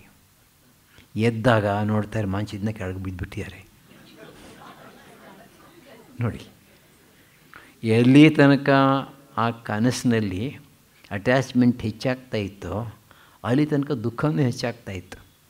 ಯಾರೋ ಹುಡುಗ ಸ್ವಲ್ಪ ದುಃಖ, ಪಕ್ಕದ ಮನೆಯವನು ಸ್ವಲ್ಪ ಜಾಸ್ತಿ, ನಿಮ್ಮ ಹುಡುಗ ಅಂದ ಇನ್ನೂ ಜಾಸ್ತಿ, ನೀವೇ ಅಂದಾಗ ಇನ್ನೂ ಜಾಸ್ತಿ. ಆಮೇಲೆ ಏನು ಎಲ್ಲ ಕನಸಿನ ಹಾಗೆ ಅಂದರೆ ಎಲ್ಲ ಹೊರಟೋಯ್ತು. ಅಂದರೆ ನಾವು ಈ ಪ್ರಪಂಚದಲ್ಲಿ ಎಷ್ಟರ ಮಟ್ಟಿಗೆ ಆಸಕ್ತಿಯನ್ನು ಬೆಳೆಸ್ಕೋತೇವೆ ಅಷ್ಟರ ಮಟ್ಟಿಗೆ ನಮ್ಮ ದುಃಖ ಕೂಡ ಹೆಚ್ಚಾಗ್ತಾ ಹೋಗುತ್ತೆ. ಅಂದಮೇಲೆ ಇದರ ಒಂದು ಪಾಠ ಏನು ಕಲಿಬೇಕು ನಾವು? ಸಕ್ತಃ ಅಸ್ವತಂತ್ರ. ಯಾರಿಗೆ ಆಸಕ್ತಿ ಇದೆಯೋ, ಅಟ್ಯಾಚ್ಮೆಂಟ್ ಇದೆಯೋ ಅಂಥ ಮನುಷ್ಯನಿಗೆ ಸ್ವಾತಂತ್ರ್ಯ ಇಲ್ಲ. ಯಾವುದರ ಬಗ್ಗೆ ಅಟ್ಯಾಚ್ಮೆಂಟ್ ಇರುತ್ತೆ, ಆಸಕ್ತಿ ಇರುತ್ತೆ, ಅದು ಇವನು ಹಿಡಿದು ಆಟ ಆಡಿಸ್ಬಿಡುತ್ತೆ. ಅಸ್ವತಂತ್ರಸ್ಯ ನೋ ಸುಖಂ. ಯಾರಿಗೆ ಸ್ವಾತಂತ್ರ್ಯ ಇಲ್ಲವೋ ಅವರಿಗೆ ಸುಖವೂ ಇಲ್ಲ. ಅಶಾಂತಸ್ಯ ಕುತಃ ಸುಖಂ ಅಂತ ಗೀತೆಯಲ್ಲಿ ಕೃಷ್ಣ ಹೇಳ್ತಾನೆ. ಶಾಂತಮೂಲೇಕ ಸೌಖ್ಯಮೂಲೇದು ತ್ಯಾಗರಾಜರು ಹೇಳ್ತಾರೆ. ಆಮೇಲೆ ಈ ಆಶೆ ಇದೆಯಲ್ಲ, ಅದನ್ನೊಂದು ಹಗ್ಗಕ್ಕೆ ಹೋಲಿಸ್ತಾರೆ. ರಜ್ಜುವದ್ ಆಶಾ. ಆಶೆ ಎಂಬತಕ್ಕಂಥದ್ದು ಒಂದು ಹಗ್ಗ ಇದ್ದ ಹಾಗೆ. ಈಗ ನೋಡಿ, ಒಬ್ಬ ಮನುಷ್ಯ ಒಂದು ನಾಯಿ ಸಾಕಿರ್ತಾನೆ. ಸೊ ನಾಯಿಗೆ ಬೆಲ್ಟ್ ಇರುತ್ತೆ, ಆಮೇಲಿಂದ ಚೈನ್ ಇರುತ್ತೆ. ಬೆಳಗಡೆ ವಾಕಿಂಗ್ ಹೋಗ್ತಾ ಇರ್ತಾನೆ. ಈ ನಾಯಿ ಅಲ್ಲಿ ಇಲ್ಲಿ ಈ ಕಡೆ ಆ ಕಡೆ ಹೋಗಬೇಕು ಅಂತ ಅನಿಸುತ್ತೆ, ಎಳಿತಾನೆ ಚೈನು. ಸ್ವಾತಂತ್ರ್ಯ ಇಲ್ಲ ಅದಕ್ಕೆ. ನಾನು ವಿದ್ಯಾರ್ಥಿಯಾಗಿದ್ದಾಗ ಪರಮ ಪೂಜ್ಯ ತ್ಯಾಗೀಶಾಂಜಿಯವರ ಮೊಟ್ಟ ಮೊದಲ ಸಂಪರ್ಕ ಬಂತು. 48ನೇ ಇಸ್ವಿ 1 ಮೇ ಅಂತ ಇಟ್ಕೊಳ್ಳಿ. ಹೀಗೆ ಮಾತಾಡ್ತಾ ಒಂದಿನ ಕೇಳಿದೆ, ಸನ್ಯಾಸಿಗಳು ಈ ಬಟ್ಟೆ ಹಾಕ್ತಾರಲ್ಲ, ಇದರ ಅರ್ಥ ಏನು ಅಂತ ಕೇಳಿದೆ. ಅದು 3 ಅರ್ಥ ಹೇಳಿದರು. ಮೊದಲನೇದು, ಇದು ಬೆಂಕಿಯ ಬಣ್ಣ. ಗುರುಗಳು ಯಾವ ಒಂದು ಅಗ್ನಿಯನ್ನು ಇಲ್ಲಿ ಹಚ್ಚಿದ್ದಾರೆ, ಸ್ಪಿರಿಚುವಲ್ ಫೈರ್. ಅದನ್ನು you have to maintain it. ಯಾವತ್ತೂ ಸೂಚಿಸ್ತಾ ಇರುತ್ತೆ ಅದನ್ನು. ಎರಡನೇದು, ಇದು ಮಣ್ಣಿನ ಬಣ್ಣ. ಈ ಶರೀರ ಇದೆಯಲ್ಲ, ಇವತ್ತೆಲ್ಲ ನಾಳೆ ಅಲ್ಲಿ ಹೋಗುತ್ತೆ, ಒಂದಾಗ್ಬಿಡುತ್ತೆ. ಸನ್ಯಾಸಿಗಳನ್ನ ಕ್ರಿಮಿನೇಟ್ ಮಾಡಬಾರ್ದು, ಬರಿಯಲ್ಲೇ ಶಾಸ್ತ್ರ ಪ್ರಕಾರ. ವಿವೇಕಾನಂದರು ಮಾತ್ರ ಬೇರೆ ಮಾಡೋರು ಅಂತ ಇಟ್ಕೊಳ್ಳಿ. ಈ ಮೂರನೇದವ್ರು ಹೇಳಿದ್ದು ಭಾಳ ಸ್ವಾರಸ್ಯಕರ. ಮುನ್ಸಿಪಲ್ ಲಾರಿ ಬರುತ್ತೆ, ಬೀದಿನಲ್ಲಿ ಹೋಗೋ ನಾಯಿಗಳನ್ನೆಲ್ಲ ಹಿಡಿದು ತೊಗೊಂಡೋಗುತ್ತೆ. ಯಾವುದೋ ಒಂದು ನಾಯಿಗೆ ಕೊರಡಲ್ಲಿ ಒಂದು ಬೆಲ್ಟ್ ಇರುತ್ತೆ, collar. It belongs to somebody ಅಂತೇಳಿ ಬಿಟ್ಬಿಡ್ತಾರೆ ಅದನ್ನು. ಹಾಗೆ ಇದು ನೋಡಿದ ಕೂಡಲೇ ಸಮಾಜ ತಿಳ್ಕೊಳ್ಳುತ್ತೆ, they belong to God, we shall not disturb them ಅಂತ. ಅಜ್ಜೀವದ್ ಆಶಾ. ಆಶೆ ಅನ್ನೋದು ಒಂದು ಹಗ್ಗ ಇದ್ದ ಹಾಗೆ. ವಾಕಿಂಗ್ ಕರ್ಕೊಂಡು ಹೋಗ್ತಾನೆ, ನಾಯಿನ ಎಳಿತಾನೆ. ನಾನು 64ನೇ ಇಸ್ವಿಯಿಂದ 99ನೇ ಇಸ್ವಿವರೆಗೆ ಮೈಸೂರು ಆಶ್ರಮದಲ್ಲಿದ್ದೆ. ಎದುರುಗಡೆ ರಸ್ತೆಯಲ್ಲಿ ಪ್ರತಿ ದಿವಸ ಬೆಳಗ್ಗೆ 6 ಗಂಟೆಗೆ ಒಬ್ಬರು ವಾಕಿಂಗ್ ಹೋಗೋರು.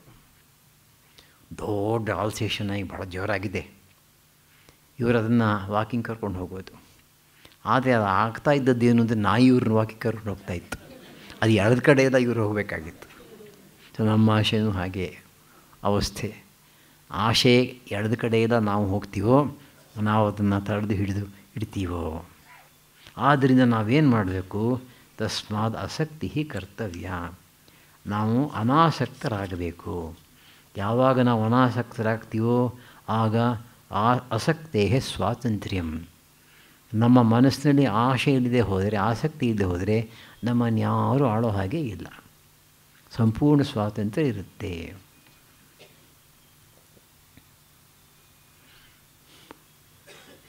ತ್ಯಾಗೀಶಾಂಜಿಯವರ ಕಾಲದಲ್ಲಿ ನಡೆದಂಥ ಒಂದು ಘಟನೆ. ಆಗ ಬೆಂಗಳೂರಿನಲ್ಲಿ ಒಬ್ಬರು ತುಂಬ ಪ್ರತಿಷ್ಠಿತ ಸಾಹುಕಾರ ವ್ಯಕ್ತಿಗಳು ಆಶ್ರಮಕ್ಕೆ ಸಹಾಯ ಮಾಡ್ತಾಯಿದ್ದರು. ಸರಿ, ವಿದ್ಯಾರ್ಥಿ ಮಂದಿರ ಆವಾಗ ಅವ್ರ ಕಾಲದಲ್ಲಿ ಪ್ರಾರಂಭ ಆದದ್ದು. ಸರಿ, ಅವರು ಬಂದುಬಿಟ್ಟು ಆ ಸಾಹುಕಾರರು ತಿಂಗಳಿಗೆ 250 ರೂಪಾಯಿ ಕೊಡ್ತಾಯಿದ್ರು. ವಿದ್ಯಾರ್ಥಿ ಮಂದಿರ ಪ್ರಾರಂಭ ಮಾಡಿದಾಗ ಬೇಕಾದಂತಹ ಸಾಮಾನುಗಳನ್ನೆಲ್ಲ ಕೊಟ್ಟಿದ್ದರು, ಅಡುಗೆ ಸಾಮಾನು ಇತ್ಯಾದಿ. ಬಂದು ಕೇಳಿದ್ರು. ಆಗ್ತಾನೆ BMS ಕಾಲೇಜ್ ಪ್ರಾರಂಭ ಆಗಿತ್ತು. ಆ BMS ಕಾಲೇಜ್ ಪ್ರಾರಂಭ ಮಾಡಿದ ಒಬ್ಬ ವ್ಯಕ್ತಿ ತ್ಯಾಗೀಶಾನಂದರ ಭಕ್ತರು, ತುಂಬ ಬೇಕಾದವರು. ಸೊ ನಮ್ಮ ಅಡುಗೆಯವನ ಮಗನಿಗೆ ಒಂದು ಸೀಟ್ ಕೊಡಿಸಿ ಅಲ್ಲಿ. ತ್ಯಾಗೀಶಾಂಜಿ ಹೇಳಿಲ್ಲ, ಅದೆಲ್ಲ ನಾವು ಮಾಡ್ತಕ್ಕಂಥದ್ದಲ್ಲ, ನಾವು ಇದನ್ನು ಪ್ರವೇಶ ಮಾಡೋಕ್ಕೆ ಸಾಧ್ಯವಿಲ್ಲ. ಕೋಪ ಬಂದ್ಬಿಡ್ತು ಅವರಿಗೆ. ಆಮೇಲೆ ಏನು ಮಾಡಿದ್ರು, ಬಂದು ಹೇಳಿದ್ರು, ಅವ್ರಿಗೆ ಸೀಟ್ ಸಿಕ್ಕಿದೆ ಹುಡುಗನಿಗೆ, ನಿಮ್ಮ ಹಾಸ್ಟೆಲಲ್ಲಿ ಅವನಿಗೆ ಇಟ್ಕೊಳ್ಳಿ ಅಂತಂದರು. ತ್ಯಾಗೀಶಾಂಜಿ ಹೇಳಿದ್ರು, ಅಪ್ಪ ಸೆಪ್ಟೆಂಬರ್ ತಿಂಗಳಾಗೋಯ್ತು, ಈಗ ಇಟ್ಕೊಳ್ಳಿಕ್ಕೆ ಸಾಧ್ಯವಿಲ್ಲ, ಮಾರ್ಚ್ ತನಕ ನೀವು ಹೇಗಾದರೂ ನೋಡಿಕೊಳ್ಳಿ, ಮಾರ್ಚ್ ಆದಮೇಲೆ ತಗೋತೀನಿ. ಅವ್ರು ಇನ್ನೂ ಕೋಪ ಬಂದ್ಬಿಡ್ತು. ಹಾಗಾದರೆ ನಾನು ಮಾಡ್ತಾ ಇರ್ತಕ್ಕಂಥ ಸಹಾಯ ಎಲ್ಲ ನಿಲ್ಲಿಸ್ಬಿಡ್ತೀನಿ. You are free to stop ಅಂದರು. ಮುಗೀತು. ಅವರು ಒಂದು ಕಾಗದ ಬರೆದ್ರು. ಅದು ನೋಡಿ, 250 ರೂಪಾಯಿ ಚೆಕ್ ಇತ್ತು ಟೇಬಲ್ ಮೇಲೆ ಹಿಂದಿನ ತಿಂಗಳಿಂದು. ಏನೋ ಒಂದು ಮನಸ್ಸಲ್ಲಿ ಭಾವನೆ, ಇಂಟ್ಯೂಟಿವ್ ಇನ್ಸೈಟ್ ಇತ್ತು. ಚೆಕ್ಕನ್ನು ಬ್ಯಾಂಕಿಗೆ ಹಾಗೆ ಇಟ್ಟಿದ್ದರು. ಅವ್ರು ಯಾವ ರೀತಿ ಹೀಗೆ ಹೇಳಿ ಒಂದು ಕಾಗದ ಬರೆದು ಕೂಡ ಎದ್ದರು. ಎದ್ದಿದ್ದೇನೆ ಕಿಟ್ಟಿ ಮೇಷ್ಟ್ರು ರಾಮಚಂದ್ರ ಒಂದು 5-6 ಜನ ಭಕ್ತರನ್ನು ಸೇರಿಸ್ಕೊಂಡು ಹೌಸ್ ಟು ಹೌಸ್ ಕಲೆಕ್ಷನ್ ಮಾಡಿ ಸುಮಾರು 2 ತಿಂಗಳಲ್ಲಿ ಆ ಹಣವನ್ನು ಮೇಕಪ್ ಮಾಡಿದ್ರು. ತ್ಯಾಗ ಅಂದರೆ ಆಗಿರಬೇಕು. ಒಮ್ಮೆ ಅವರಿಗೆ ತುಂಬ ಚಳಿಗಾಲ, ಸಾಮಾನ್ಯವಾದ ಪಂಚೆ ಒಂದು ಬಟ್ಟೆ ಉಪಯೋಗಿಸ್ತಾಯಿದ್ರು, ರಗ್ಗು ಸ್ವೆಟರ್ ಏನೂ ಉಪಯೋಗಿಸ್ತಾ ಇರಲಿಲ್ಲ. ಮನಸ್ಸಲ್ಲಿ ಯೋಚನೆ ಬಂತಂತೆ, ಒಂದು ಶಾಲು ಇದ್ದರೆ ಎಷ್ಟು ಚೆನ್ನಾಗಿರುತ್ತೆ ಅಂತ. ಮಾರನೇ ದಿನ ಅಥವಾ 1-2 ದಿನ ಆದಮೇಲೆ ಯಾರೋ ಒಬ್ಬರು ಭಕ್ತರು ತುಂಬ ಚೆನ್ನಾಗಿರ್ತಕ್ಕಂಥ ಶಾಲು ತಂದು ಕೊಟ್ಟರು. ಆವಾಗ ತ್ಯಾಗೀಶಾನಂದರಿಗೆ ಅನ್ನಿಸ್ತಂತೆ, ಅಲ್ಲ, ನನ್ನ ಮನಸ್ಸಿನಲ್ಲಿ ಯೋಚನೆ ಬಂದ ಕೂಡಲೇ ಶ್ರೀರಾಮಕೃಷ್ಣ ತಂದು ಕೊಟ್ಬಿಟ್ರಲ್ಲ, ನಾಳೆ ಇನ್ನೂ ಏನೇನೋ ಯೋಚನೆಗಳು ಬಂದರೆ ಅದನ್ನೆಲ್ಲ ಶ್ರೀರಾಮಕೃಷ್ಣ ತಗೋದು ನನ್ನ ಗತಿ ಏನು ಅಂತ ಹೇಳಿ ಈ ರಿಜೆಕ್ಟೆಡ್ ಇಟ್. 3 ದಿವಸ ಉಪವಾಸ ಮಾಡಿದ್ರು. ನೋಡಿ, ಅವರು ಅಂತಹ ತಪಸ್ಸಿನ ಜೀವನ ನಡೆಸಿದ್ರಿಂದ ಇವತ್ತು ಆಶ್ರಮ ಅಷ್ಟು ಚೆನ್ನಾಗಿ ನಡೀತಾ ಇದೆ. ಅಲ್ಲಿಗೆ ಯಾರಲ್ಲಿ ಅನಾಸಕ್ತಿ ಉಂಟೋ ಅವ್ರಿಗೆ ಸ್ವಾತಂತ್ರ್ಯ ಉಂಟು, ಅವ್ರು ಯಾರೂ ಹಿಡಿಯೋಕ್ಕಾಗಲ್ಲ.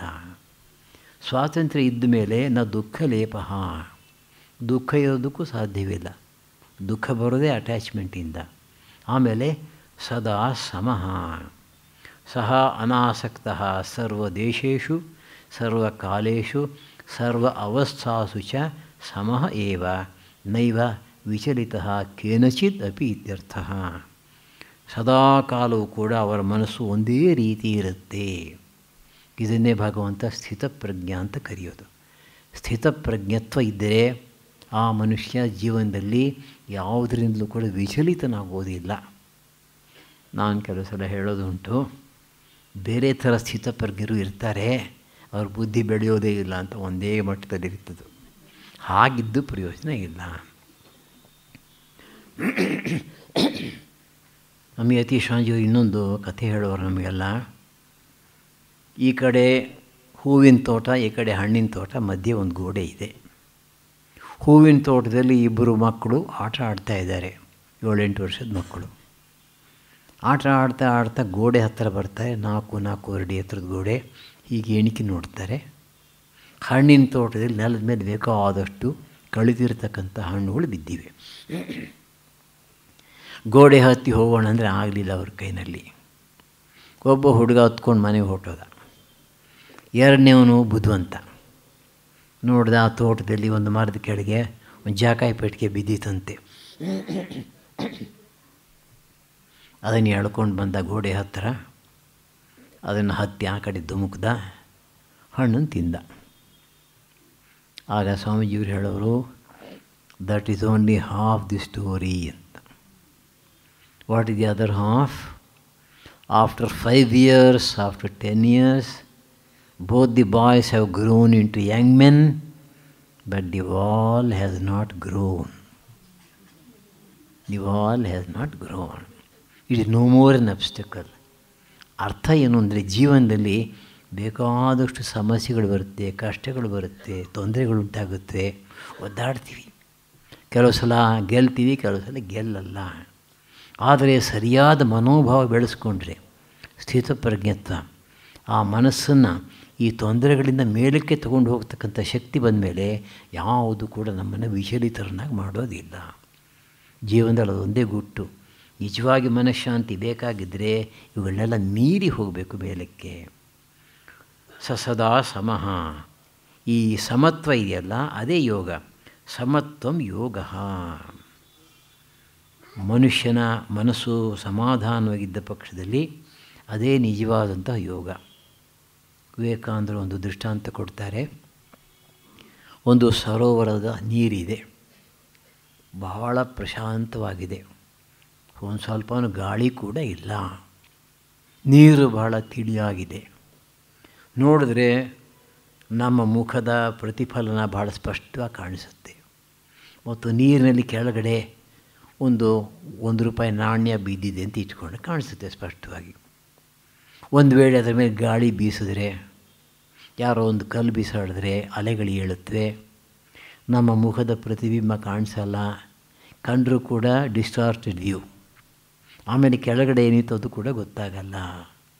ಮನಸ್ಸು ಸಂಪೂರ್ಣವಾಗಿ ಪ್ರಶಾಂತವಾಗಿದ್ದರೆ ಸಮತ್ವ, ಆಗ ನಾವು ಯಾರು, ನಮ್ಮ ನಿಜ ಸ್ವರೂಪ ಯೋಗ ಆತ್ಮವಸ್ತು ಅದು ಅನುಭವಕ್ಕೆ ಬರುತ್ತೆ.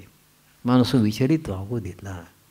ಅದೇ ಸಾಮಾನ್ಯ ದೃಷ್ಟಿಯಿಂದ ಹೇಳಬೇಕಾದ್ರೆ, ಪ್ರಪಂಚದ ಕಷ್ಟ ನಷ್ಟಗಳಿಂದ ಮನಸ್ಸು ವಿಚಲಿತವಾದಾಗ ನಮ್ಮ ನಿಜ ಸ್ವರೂಪ ಮರೆತು ಹೋಗುತ್ತೆ, ಒಳಗಡೆ ಬರ್ತಕ್ಕಂಥ ಅನುಭವ ಕೂಡ ಬರಲ್ಲ. ಆದ್ದರಿಂದ ಯೋಗ ಅಂತಂದರೆ ಸಮತ್ವಂ ಯೋಗ. ಯೋಗ ಚಿತ್ತವೃತ್ತಿ ನಿರೋಧ ಅಂತ ಪತಂಜಲಿ ಹೇಳ್ತಾರೆ. ಮನಸ್ಸಿನಲ್ಲಿ ಹೇಳ್ತಕ್ಕಂಥ ಯೋಚನೆ ಭಾವನೆಗಳನ್ನು ನಿರೋಧ ಮಾಡಿ ಸರಿಸಮನಾಗಿ ಮಾಡಿದ ಪಕ್ಷದಲ್ಲಿ ಅದೇ ಯೋಗವಾಗುತ್ತೆ. ಕಾಮಾಭಾವೇ ಕರ್ಮಭಾವ ಇತಿ ಚೇತ್. ಒಂದು ವೇಳೆ ಆಶೆ ಇಲ್ಲದೆ ಹೋದರೆ ಕರ್ಮವೂ ಇರೋದಿಲ್ಲ. ಇದು ಪೂರ್ವ ಪಕ್ಷ. ನೀವೇನೋ ಹೇಳ್ತಾ ಇದ್ದೀರಿ, ಆಶೆಯನ್ನು ಇಟ್ಕೋಬಾರ್ದು ಹಾಗೆ ಹೀಗೆ ಅಂತ. ಆದರೆ ಒಂದು ಕೆಲಸವನ್ನು ಮಾಡಬೇಕಾದರೆ ಅದರ ಹಿಂದೆ ಒಂದು ಆಶೆ ಇರಬೇಕು, ಆ್ಯಂಬಿಷನ್ ಇರಬೇಕು. ಆತ ಆಶೆ ಆಕಾಂಕ್ಷೆ ಯಾವುದು ಗುರಿ ಯಾವುದು ಇಲ್ಲದೆ ಹೋದರೆ ಅವನು ಕರ್ಮವನ್ನೇ ಮಾಡೋದಿಲ್ವಲ್ಲ, ಅದು ಹೇಗೆ ಸಾಧ್ಯವಾಗುತ್ತೆ? ಲುಪ್ಯತೆ ಲೋಕಯಾತ್ರ. ಯಾರೂ ಕೂಡ ಆ ರೀತಿ ಆಶೆಯನ್ನೇ ಇಟ್ಕೊಳ್ಳದೆ ಹೋದರೆ, ಕರ್ಮವನ್ನೇ ಮಾಡದೆ ಹೋದರೆ ಲೋಕಯಾತ್ರೆ ನಡೆಯೋದು ಹೇಗೆ? ಇದು ಅಬ್ಜೆಕ್ಷನ್, ಎರಡು ಸೂತ್ರಗಳು. ಅದಕ್ಕೆ ಉತ್ತರ ದೃಶ್ಯತೇತು, ಇಲ್ಲ. ಈ ಪ್ರಪಂಚದಲ್ಲಿ ಕಾಣ್ತೀವಿ ಅಂದರೆ ಆಶೆ ಆಕಾಂಕ್ಷೆ ಇಲ್ಲದೆ ಹೋದರೂ ಕೂಡ ಕೆಲಸವನ್ನು ಮಾಡ್ತಕ್ಕಂಥವರಿದ್ದಾರೆ, ಅಂತಹ ಒಂದು ದೃಷ್ಟಾಂತವನ್ನು ಕಾಣ್ತೇವೆ. ಒಂದು ಸ್ಯಾತ್ ಕೃಷ್ಣಾದಿವತ್, ಕೃಷ್ಣ ರಾಮ ಮೊದಲಾದಂತಹ ಮಹಾ ವ್ಯಕ್ತಿಗಳ ಪ್ರಕಾರ ಆಶೆ ಇಲ್ಲದೆ ಹೋದರೂ ಕೂಡ ಲೋಕಸಂಗ್ರಹಕ್ಕಾಗಿ ಕರ್ಮವನ್ನು ಮಾಡ್ತಾರೆ. ಭಗವಂತ ಗೀತೆಯಲ್ಲಿ ಅರ್ಜುನನಿಗೆ ಉಪದೇಶ ಮಾಡುವ ಹೇಳ್ತಾನೆ, ನಮೇ ಪಾರ್ಥಾಸ್ತಿ ಕರ್ತವ್ಯಂ ತ್ರಿಷು ಲೋಕೇಶು ಕಿಂಚನ ನ ಅನವಾಪ್ತಂ ಅವಾಪ್ತವ್ಯಂ ವರ್ತೇ ಏವಚ ಕರ್ಮಣಿ. ನೋಡು ಪಾರ್ಥ, ನನಗೆ ಈ ಮೂರೂ ಲೋಕದಲ್ಲಿ ಪಡೆಯಬೇಕಾದಂಥ ವಸ್ತುವೂ ಇಲ್ಲ, ಬಿಡಬೇಕಾದಂಥ ವಸ್ತುವೂ ಇಲ್ಲ, ಮಾಡಬೇಕಾದಂಥ ಕರ್ತವ್ಯವೂ ಇಲ್ಲ. ಹಾಗಿದ್ದರೂ ಕೂಡ ನಾನು ಯಾವಾಗಲೂ ಕರ್ಮ ಪ್ರವೃತ್ತನಾಗಿರ್ತೇನೆ. ಯಾತಕ್ಕೋಸ್ಕರ ಅಂತಂದರೆ, ನಾನು ಕರ್ಮವನ್ನು ಬಿಟ್ಟರೆ ಅಪಕ್ವ ಬುದ್ಧಿಯುಳ್ಳ ಸಾಮಾನ್ಯ ಜನರು ಕೂಡ ತಮ್ಮ ತಮ್ಮ ಕರ್ತವ್ಯ ಕರ್ಮಗಳನ್ನು ಬಿಟ್ಟರೆ ಅಲ್ಲೋಲ ಕಲ್ಲವಾಗುತ್ತೆ ಜಗತ್ತು. ಆದ್ದರಿಂದ ಮಾಡಲೇಬೇಕು. ಈಗ ಪೂರ್ವ ಪಕ್ಷಿ ಹೇಳ್ಬೋದು, ರಾಮಕೃಷ್ಣ ಅವರ ದೃಷ್ಟಾಂತ ಯಾಕಪ್ಪ ತರ್ತೀರಿ, ಅವೆಲ್ಲ ಭಾಳ ದೊಡ್ಡವರು, ನಮ್ಮ ಕೈನಲ್ಲಿ ಆಗಲ್ಲ ಅದು ಮಾಡಲಿಕ್ಕೆ ಅಂತ.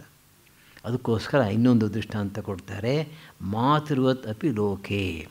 ಈ ಪ್ರಪಂಚದಲ್ಲಿ ನಾವು ಕಾಣ್ತೇವೆ, ತಾಯಿ ಮಗುವನ್ನು ಯಾವ ರೀತಿ ನೋಡ್ಕೊಳ್ತಾಳೆ, ಅತ್ಯಂತ ಪ್ರೀತಿಯಿಂದ ಮಗುವಿನ ಒಳಿತಿಗಾಗಿ ಎಷ್ಟು ಬೇಕಾದರೂ ತಾಯಿ ಕಷ್ಟಪಡ್ತಾಳೆ. ಅದು ಈ ಕರ್ಮಯೋಗ ದೃಷ್ಟಾಂತಕ್ಕೆ ಒಂದು ಉತ್ತಮವಾಗಿರ್ತಕ್ಕಂಥ ಆದರ್ಶ ಇದು.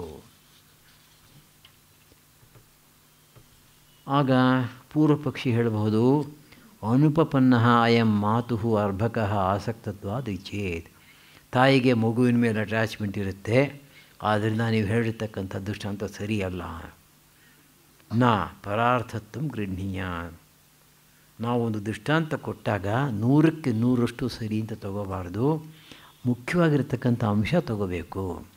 ಪರಾರ್ಥತ್ವ, ತಾಯಿ ತನಗಾಗಿ ಏನನ್ನೂ ಮಾಡೋದಿಲ್ಲ, ಮಗುವಿಗಾಗಿ ಮಾಡುತ್ತೆ, ಆ ಅರ್ಥವನ್ನು ಗ್ರಹಿಸಬೇಕು.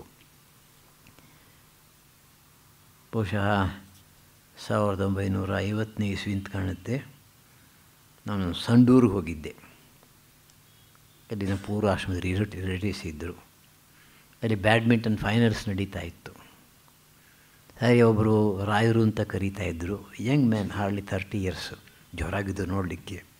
ಫೈನಲ್ಸ್ ನಡೀತಾ ಇದೆ, ಮಾತಿಗೆ ಇವ್ರು ಜೋರಾಗಿ ಹೊಡೆಯೋರು, ಅವ್ರು ಇನ್ನೂ ಜೋರಾಗಿ ಹೊಡೆಯೋರು. ಅವಾಗ ಎಲ್ಲರೂ ಇವ್ರಿಗೆ ಎನ್ಕರೇಜ್ಮೆಂಟು, ಹುಲಿ ಹುಲಿ ಹುಲಿ ಅಂತನೋರು, ಹೊಡಿ ಅಂತ. ಸೊ ಹುಲಿ ಅಂದ ಕೂಡಲೇ ಅವ್ರಿಗೆ ಹುಲಿ ಹಾಗೆ ಕೋರೆ ಹಲ್ಲಿತ್ತ, ಪಟ್ಟೆ ಇತ್ತ, ಮೈ ಮೇಲೆ ಬಾಲ ಇತ್ತ, ಇಲ್ಲ. ಹುಲಿಯ ಹಾಗೆ ಒಂದು ತೇಜಸ್ಸಿತ್ತು, ಶಕ್ತಿ ಇತ್ತು ಅಂತ ಅರ್ಥ. ಆದ್ದರಿಂದ ನಾವು ಒಂದು ದೃಷ್ಟಾಂತವನ್ನು ಕೊಟ್ಟಾಗ ಆ ದೃಷ್ಟಾಂತ ದಾರ್ಷ್ಟಾಂತ ಅವುಗಳಲ್ಲಿ ಯಾವುದು ಸರಿಸಮನಾಗಿರ್ತಕ್ಕಂಥ ಗುಣವೋ ಅದನ್ನು ಮಾತ್ರ ಸ್ವೀಕರಿಸಬೇಕು. ನ ಪರಾರ್ಥತ್ವ ಗೃಹ್ಣೀಯಾತ್. ಆಮೇಲೆ ಇನ್ನೂ ಒಂದು ವಿಷಯ ಬರುತ್ತೆ ಇಲ್ಲಿ. ನೀವೇನೋ ಹೇಳಿಬಿಡ್ತೀರಿ, ಯಾವ ರೀತಿಯ ಆಶೆ ಆಕಾಂಕ್ಷೆನೂ ಇಲ್ಲದೆ ಕರ್ಮವನ್ನು ಮಾಡಬೇಕು ಅಂತ ಹೇಳ್ತೀರಿ. ನ್ಯಾಯವಾಗಿ ನೋಡಿದೆ ಕರ್ಮ ಮಾಡೋದೇ ಫಲಕ್ಕೋಸ್ಕರ, ಯಾವ ರೀತಿ ಫಲವೂ ಬೇಡ, ಅದನ್ನು ಕರ್ಮ ಮಾಡು ಅಂತ ಹೇಳಿ ಹೇಗೆ ಮಾಡೋಕ್ಕಾಗುತ್ತೆ ಅಂತಂದರೆ, ಅನಿಚ್ಛನ್ನಪಿ ಪ್ರಾಪ್ನೋತ್ಯೇವ ಕರ್ಮಫಲಂ. ನೀವು ಮಾಡ್ತಕ್ಕಂಥವರು ಅದರ ಬಗ್ಗೆ ಆಶೆ ಆಕಾಂಕ್ಷೆ ಇಟ್ಕೊಳ್ಳದೆ ಅದನ್ನು ಮಾಡಿ, ಆದರೆ ಕರ್ಮವನ್ನು ಮಾಡಿದ್ರಿಂದ ಬರಬೇಕಾದಂತಹ ಫಲ ಬಂದೇ ಬರುತ್ತೆ, ಎಲ್ಲೂ ಹೋಗಲ್ಲ.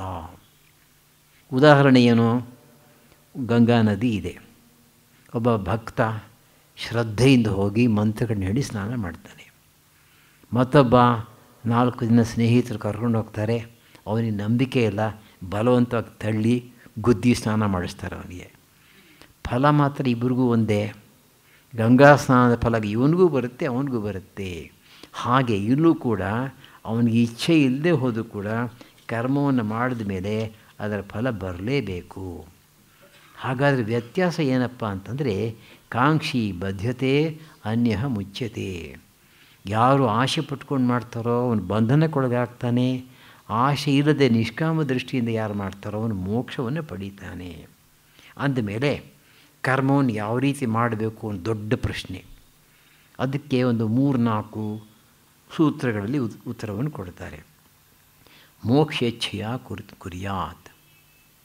ಒಂದು ವೇಳೆ ನೀನು ಆಗ್ರಹ ಮಾಡ್ತಾ ಇದ್ದ ಪಕ್ಷದಲ್ಲಿ ಫಲ ಬೇಕೇ ಬೇಕು, ಫಲ ಇದ್ದರೆ ಮಾತ್ರ ಕರ್ಮವನ್ನು ಮಾಡ್ತಾರೆ ಅಂತ ನೀನು ಹೇಳಿದೆ, ಆಲ್ ರೈಟ್ ತಗೋ.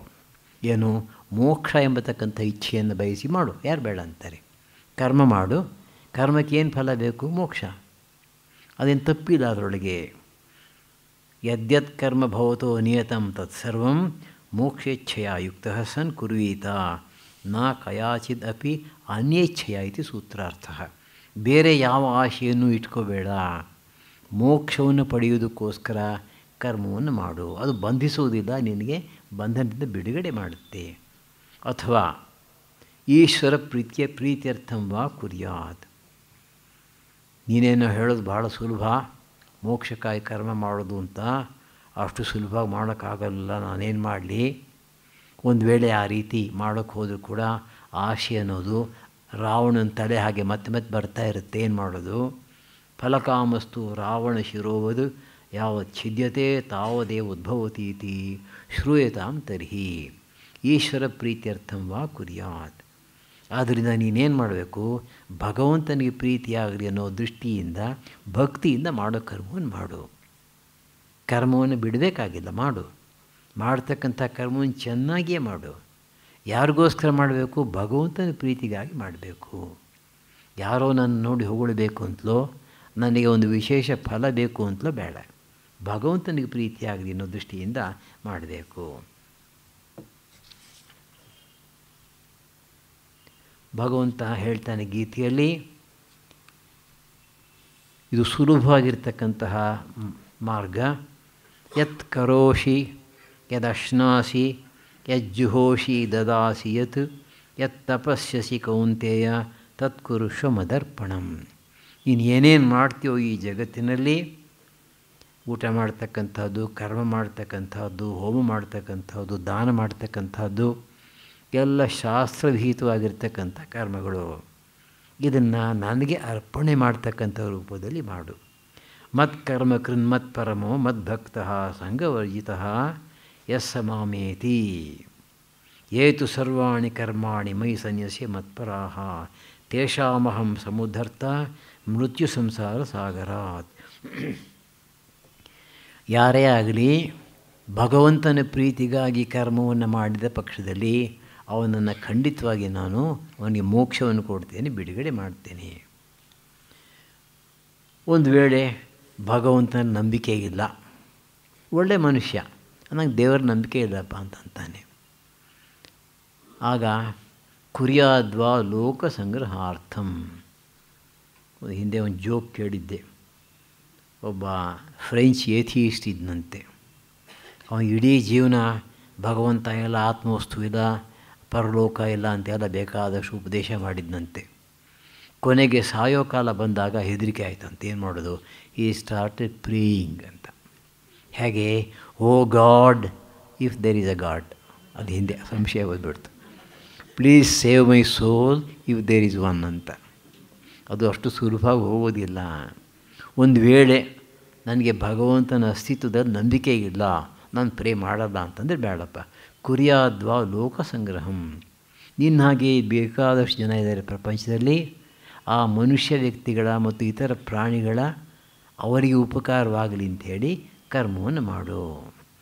ಲೋಕ ಸಂಗ್ರಹ ಸಂಯುಕ್ತಂ ವಿಧಾತ್ರ ವಿಹಿತಂ ಪುರಾ ಸೂಕ್ಷ್ಮ ಧರ್ಮಾರ್ಥ ನಿಯತಂ ಸತಾಂ ಚರಿತ್ರಂ ಉತ್ತಮಂ.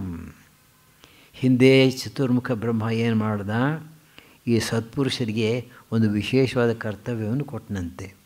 ನೀವು ಧರ್ಮ ಸೂಕ್ಷ್ಮವನ್ನು ಅರ್ಥ ಮಾಡ್ಕೊಂಡಿದ್ದೀರಿ, ನೀವೇನು ಮಾಡಬೇಕು? ಮಾಡ್ತಕ್ಕಂಥ ಕರ್ಮವನ್ನೆಲ್ಲ ಜಗತ್ತಿನ ಹಿತಕ್ಕಾಗಿ ಮಾಡಿ.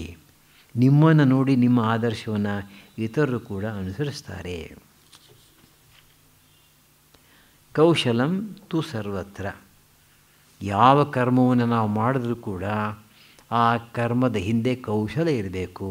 ಇದನ್ನು ವಿವೇಕಾನಂದರು ತುಂಬ ಒತ್ತಿ ಹೇಳ್ತಾಯಿದ್ರು. ಎಕ್ಸ್ಪರ್ಟೀಸ್, ಮಾಡ್ತಕ್ಕಂಥ ಕರ್ಮವನ್ನು ಚೆನ್ನಾಗಿ ಮಾಡಬೇಕು. ಇದನ್ನು ನಾವು ವಿಶೇಷವಾಗಿ ಪಶ್ಚಿಮ ದೇಶಗಳವರಿಂದ ಕಲಿಬೇಕು. ಯಾವ ಕೆಲಸ ಮಾಡಬೇಕು ಅದು ಕೂಡ ಅಚ್ಚುಕಟ್ಟಾಗಿ ಮಾಡೋರು. ಒಮ್ಮೆ ನಮ್ಮ ಪ್ರಭುಧಾನ್ಜಿಯವರು ಹೇಳ್ತಾಯಿದ್ರು, ಸ್ಯಾನ್ ಫ್ರಾನ್ಸಿಸ್ಕೋದಲ್ಲಿದ್ದಾರೆ. ಅವ್ರು ಹೋಗಿ 4-5 ವರ್ಷ ಆಗಿತ್ತಂತೆ. ಸರಿ, ಶ್ರೀರಾಮಕೃಷ್ಣ ಜಯಂತಿ ಬಂತು. 1-6 ಜನ ಅಮೆರಿಕನ್ ಬ್ರಹ್ಮಚಾರಿಗಳಿದ್ದಂತೆ ಜೊತೆಯಲ್ಲಿ. ಡಿಸ್ಟ್ರಿಬ್ಯೂಷನ್ ಆಫ್ ಪೋರ್ಟ್ಫೋಲಿಯೋ ಆಯಿತು. 2 ಬ್ರಹ್ಮಚಾರಿಗಳಿಗೆ ಡೆಕೋರೇಷನ್, ಫ್ಲವರ್ ವಾಸಸ್ ಮಾಡೋದು, ಡೆಕೋರೇಷನ್ ಮಾಡೋದು. ನೋಡ್ತಾ ಇದ್ದಾರೆ. ಇವರು ಫ್ಲವರ್ ವಾಸಸ್ ಎಲ್ಲ ಇಟ್ಟರಂತೆ. ಆಮೇಲೆ ಕೆಲವನ್ನೆಲ್ಲ ಬೇರೆ ಬೇರೆಯಾಗಿ ಗ್ರೂಪ್ ಮಾಡಿ ಜೋಡಿಸ್ಕೊಂಡ್ರಂತೆ. ಸ್ಕೇಲ್ ತೊಗೊಂಡ್ರಂತೆ, ಪೆನ್ಸಿಲ್ ತೊಗೊಂಡ್ರಂತೆ, ಪೇಪರ್ ತೊಗೊಂಡ್ರಂತೆ. ಎಲ್ಲ ಕಡೆ ಹೂಗಳನ್ನೆಲ್ಲ ನೋಡಿದ್ರಂತೆ. ಆಮೇಲೆ ಯಾವ್ಯಾವ ವಾಸನಲ್ಲಿ ಎಷ್ಟೆಷ್ಟು ಉದ್ದಿರಬೇಕು ಅಂತ ಲೆಕ್ಕ ಮಾಡಿದ್ರಂತೆ. ಅದನ್ನೆಲ್ಲ ಗುರ್ತು ಹಾಕ್ಕೊಂಡು ಆಯಾ ಜಾಗದಲ್ಲಿ ಹೋಗಿ ಸ್ಕೇಲ್ ಇಟ್ಬಿಟ್ಟು ಕತ್ತರಿಸಿದಂತೆ.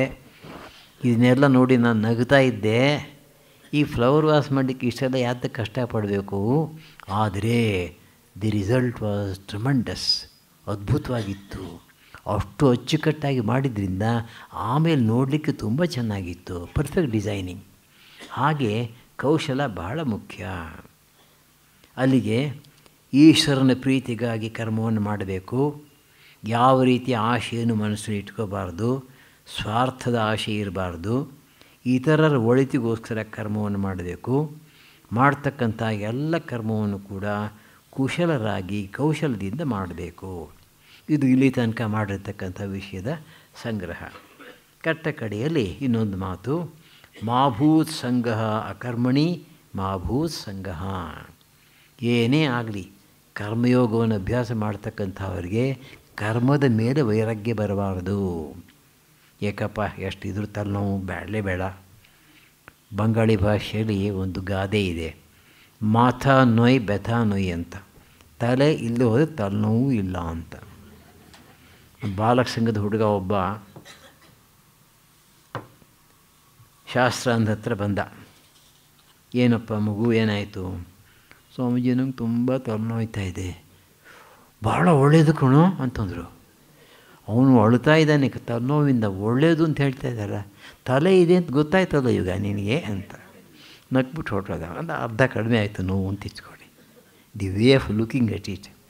ಅಂದರೆ ಕರ್ಮವನ್ನು ಮಾಡಬೇಕು, ಯಾವ ರೀತಿ ಮಾಡಿದ್ರೆ ಅದು ನಮ್ಮನ್ನು ಬಂಧನಕ್ಕೆ ಒಳಗುಂಟು ಮಾಡದೆ ಬಿಡುಗಡೆ ಮಾಡುತ್ತೆ ಅನ್ನೋದನ್ನು ವಿಸ್ತಾರವಾಗಿ ಮುಖ್ಯವಾಗಿ ಭಗವದ್ಗೀತೆಯ ಆಧಾರದಿಂದ ವಿವರಿಸಿದೆ. ಇದನ್ನು ಮೊದಲು ನಾವು ಓದಿ ವಿಷಯ ತಿಳ್ಕೊಂಡು ಅರ್ಥ ಮಾಡಿಕೊಡೋದು, ಅನಂತರ ಅದನ್ನು ಆಚರಣೆಗೆ ತರಬೇಕು. ನಮ್ಮಲ್ಲಿ ಏನಾಗಿದೆ, ಹಿಂದೂ ಸಮಾಜದಲ್ಲಿ ವಿಶೇಷವಾಗಿ ಅನೇಕ ವಿಷಯಗಳನ್ನ ತಿಳ್ಕೋತೇವೆ, ಗೊತ್ತಿದೆ, ಮಾಡಲ್ಲ ಅಷ್ಟೇ. ಒಬ್ಬ IAS ಆಫೀಸರ್, ICS ಅಂತ ಕರೀತಾ ಇದ್ದಾರೆ ಆಗಿನ ಕಾಲದಲ್ಲಿ, ಇಂಗ್ಲೀಷ್ನವನು. 47ನೇ ಇಸ್ವಿನಲ್ಲಿ ಇಂಡಿಯಾ ಬಿಟ್ಟು ಹೋಗ್ತಾ ಇದ್ದ. ನನ್ನ ಹಿರಿಯರಿಂದ ಕೇಳಿದ್ದು. ಸೊ ಕೆಲವು ಇಂಡಿಯನ್ಸ್ ಕೇಳಿದಂತೆ, ನೀವು ಹೊರಟೋಗ್ತಾ ಇದ್ದೀರಲ್ಲ ಇಂಡಿಯಾ ಬಿಟ್ಬಿಟ್ಟು, ನಿಮಗೇನು ಅನಿಸುತ್ತೆ ಇಂಡಿಯಾ ಬಗ್ಗೆ ಅಂತ. ಆವಾಗ ಆತ ಹೇಳಿದಂತೆ, a Hindu thinks and thinks but never acts ಅಂತ. A Muslim acts and then thinks ಅಂತ. A Sikh acts but never thinks ಅಂತ. ಇದು ತಮಾಷೆ ಹೇಳಿರ್ಬೋದು, ಆದರೆ ಮೊದಲನೇದಂತೂ ನಿಜ. ನಾವೆಲ್ಲ ಆರಂಭಶೂರರು, ಬೇಕಾದಷ್ಟು ಗ್ರಂಥಗಳನ್ನ ಓದ್ತೇವೆ. ಒಂದು ಕರ್ಮಯೋಗ ಸೂತ್ರ ಗ್ರಂಥ ಬರೆದ ಮೇಲೂ ಕೂಡ ನಾನು ಕರ್ಮ ಮಾಡೋದನ್ನು ಬಿಟ್ಟಿಲ್ಲ, ಮಾಡ್ತಾಯಿದ್ದೀನಿ ಇವಾಗಲೂ ಕೂಡ. ಅದನ್ನು ನಾವು ವಿಶೇಷವಾಗಿ ತಿಳ್ಕೋಬೇಕು. ಇವತ್ತಿನ ಹಿಂದೂ ಸಮಾಜಕ್ಕಾಗಿ ಕೆಲಸ ಮಾಡ್ತಕ್ಕಂಥವ್ರ ಸಂಖ್ಯೆ ತುಂಬ ಬೇಕು. ಆ ಮಾಡ್ತಕ್ಕಂಥ ಕೆಲಸವನ್ನು ಸಮಾಜದ ಒಳಿತಿಗಾಗಿ, ಭಗವಂತನ ಪ್ರೀತಿಗಾಗಿ, ಭಾವೈಕ್ಯದಿಂದ ಮಾಡಬೇಕಾಗುತ್ತೆ. ತುಂಬ ಕೆಲಸ ಇದೆ. ಅದನ್ನು ಸ್ವಾಮಿ ವಿವೇಕಾನಂದರು ತುಂಬ ಹೇಳ್ತಾರೆ. ಇಂದಿನಿಂದ ಮುಂದಿನ 50 ವರ್ಷ ನಿಮ್ಮ ಸಾಧನೆ, ಮೋಕ್ಷ ಎಲ್ಲ ಮರೆತುಬಿಡಿ. ಈ ನಿಮ್ಮ ಕಣ್ಣೆದುರಿಗಿರ್ತಕ್ಕಂಥ ದೇವತೆಗಳಿಗಾಗಿ, ಭಾರತ ದೇಶದ ಜನರಿಗೋಸ್ಕರ ಕೆಲಸ ಮಾಡಿ ಅಂತ ಹೇಳ್ತಾರೆ. ನಾಳೆ ದಿವಸ ಕಡೆ ಉಪನ್ಯಾಸ, ಬಹುಶಃ ಅಲ್ಲಿಗೆ ಈ ಗ್ರಂಥವನ್ನು ಪೂರ್ತಿ ಮಾಡಬಹುದು. ಓಂ ಶಾಂತಿ ಶಾಂತಿ ಶಾಂತಿ. ಹರಿ ಓಂ ತತ್ಸತ್. ಶ್ರೀರಾಮಕೃಷ್ಣಾರ್ಪಣಮಸ್ತು.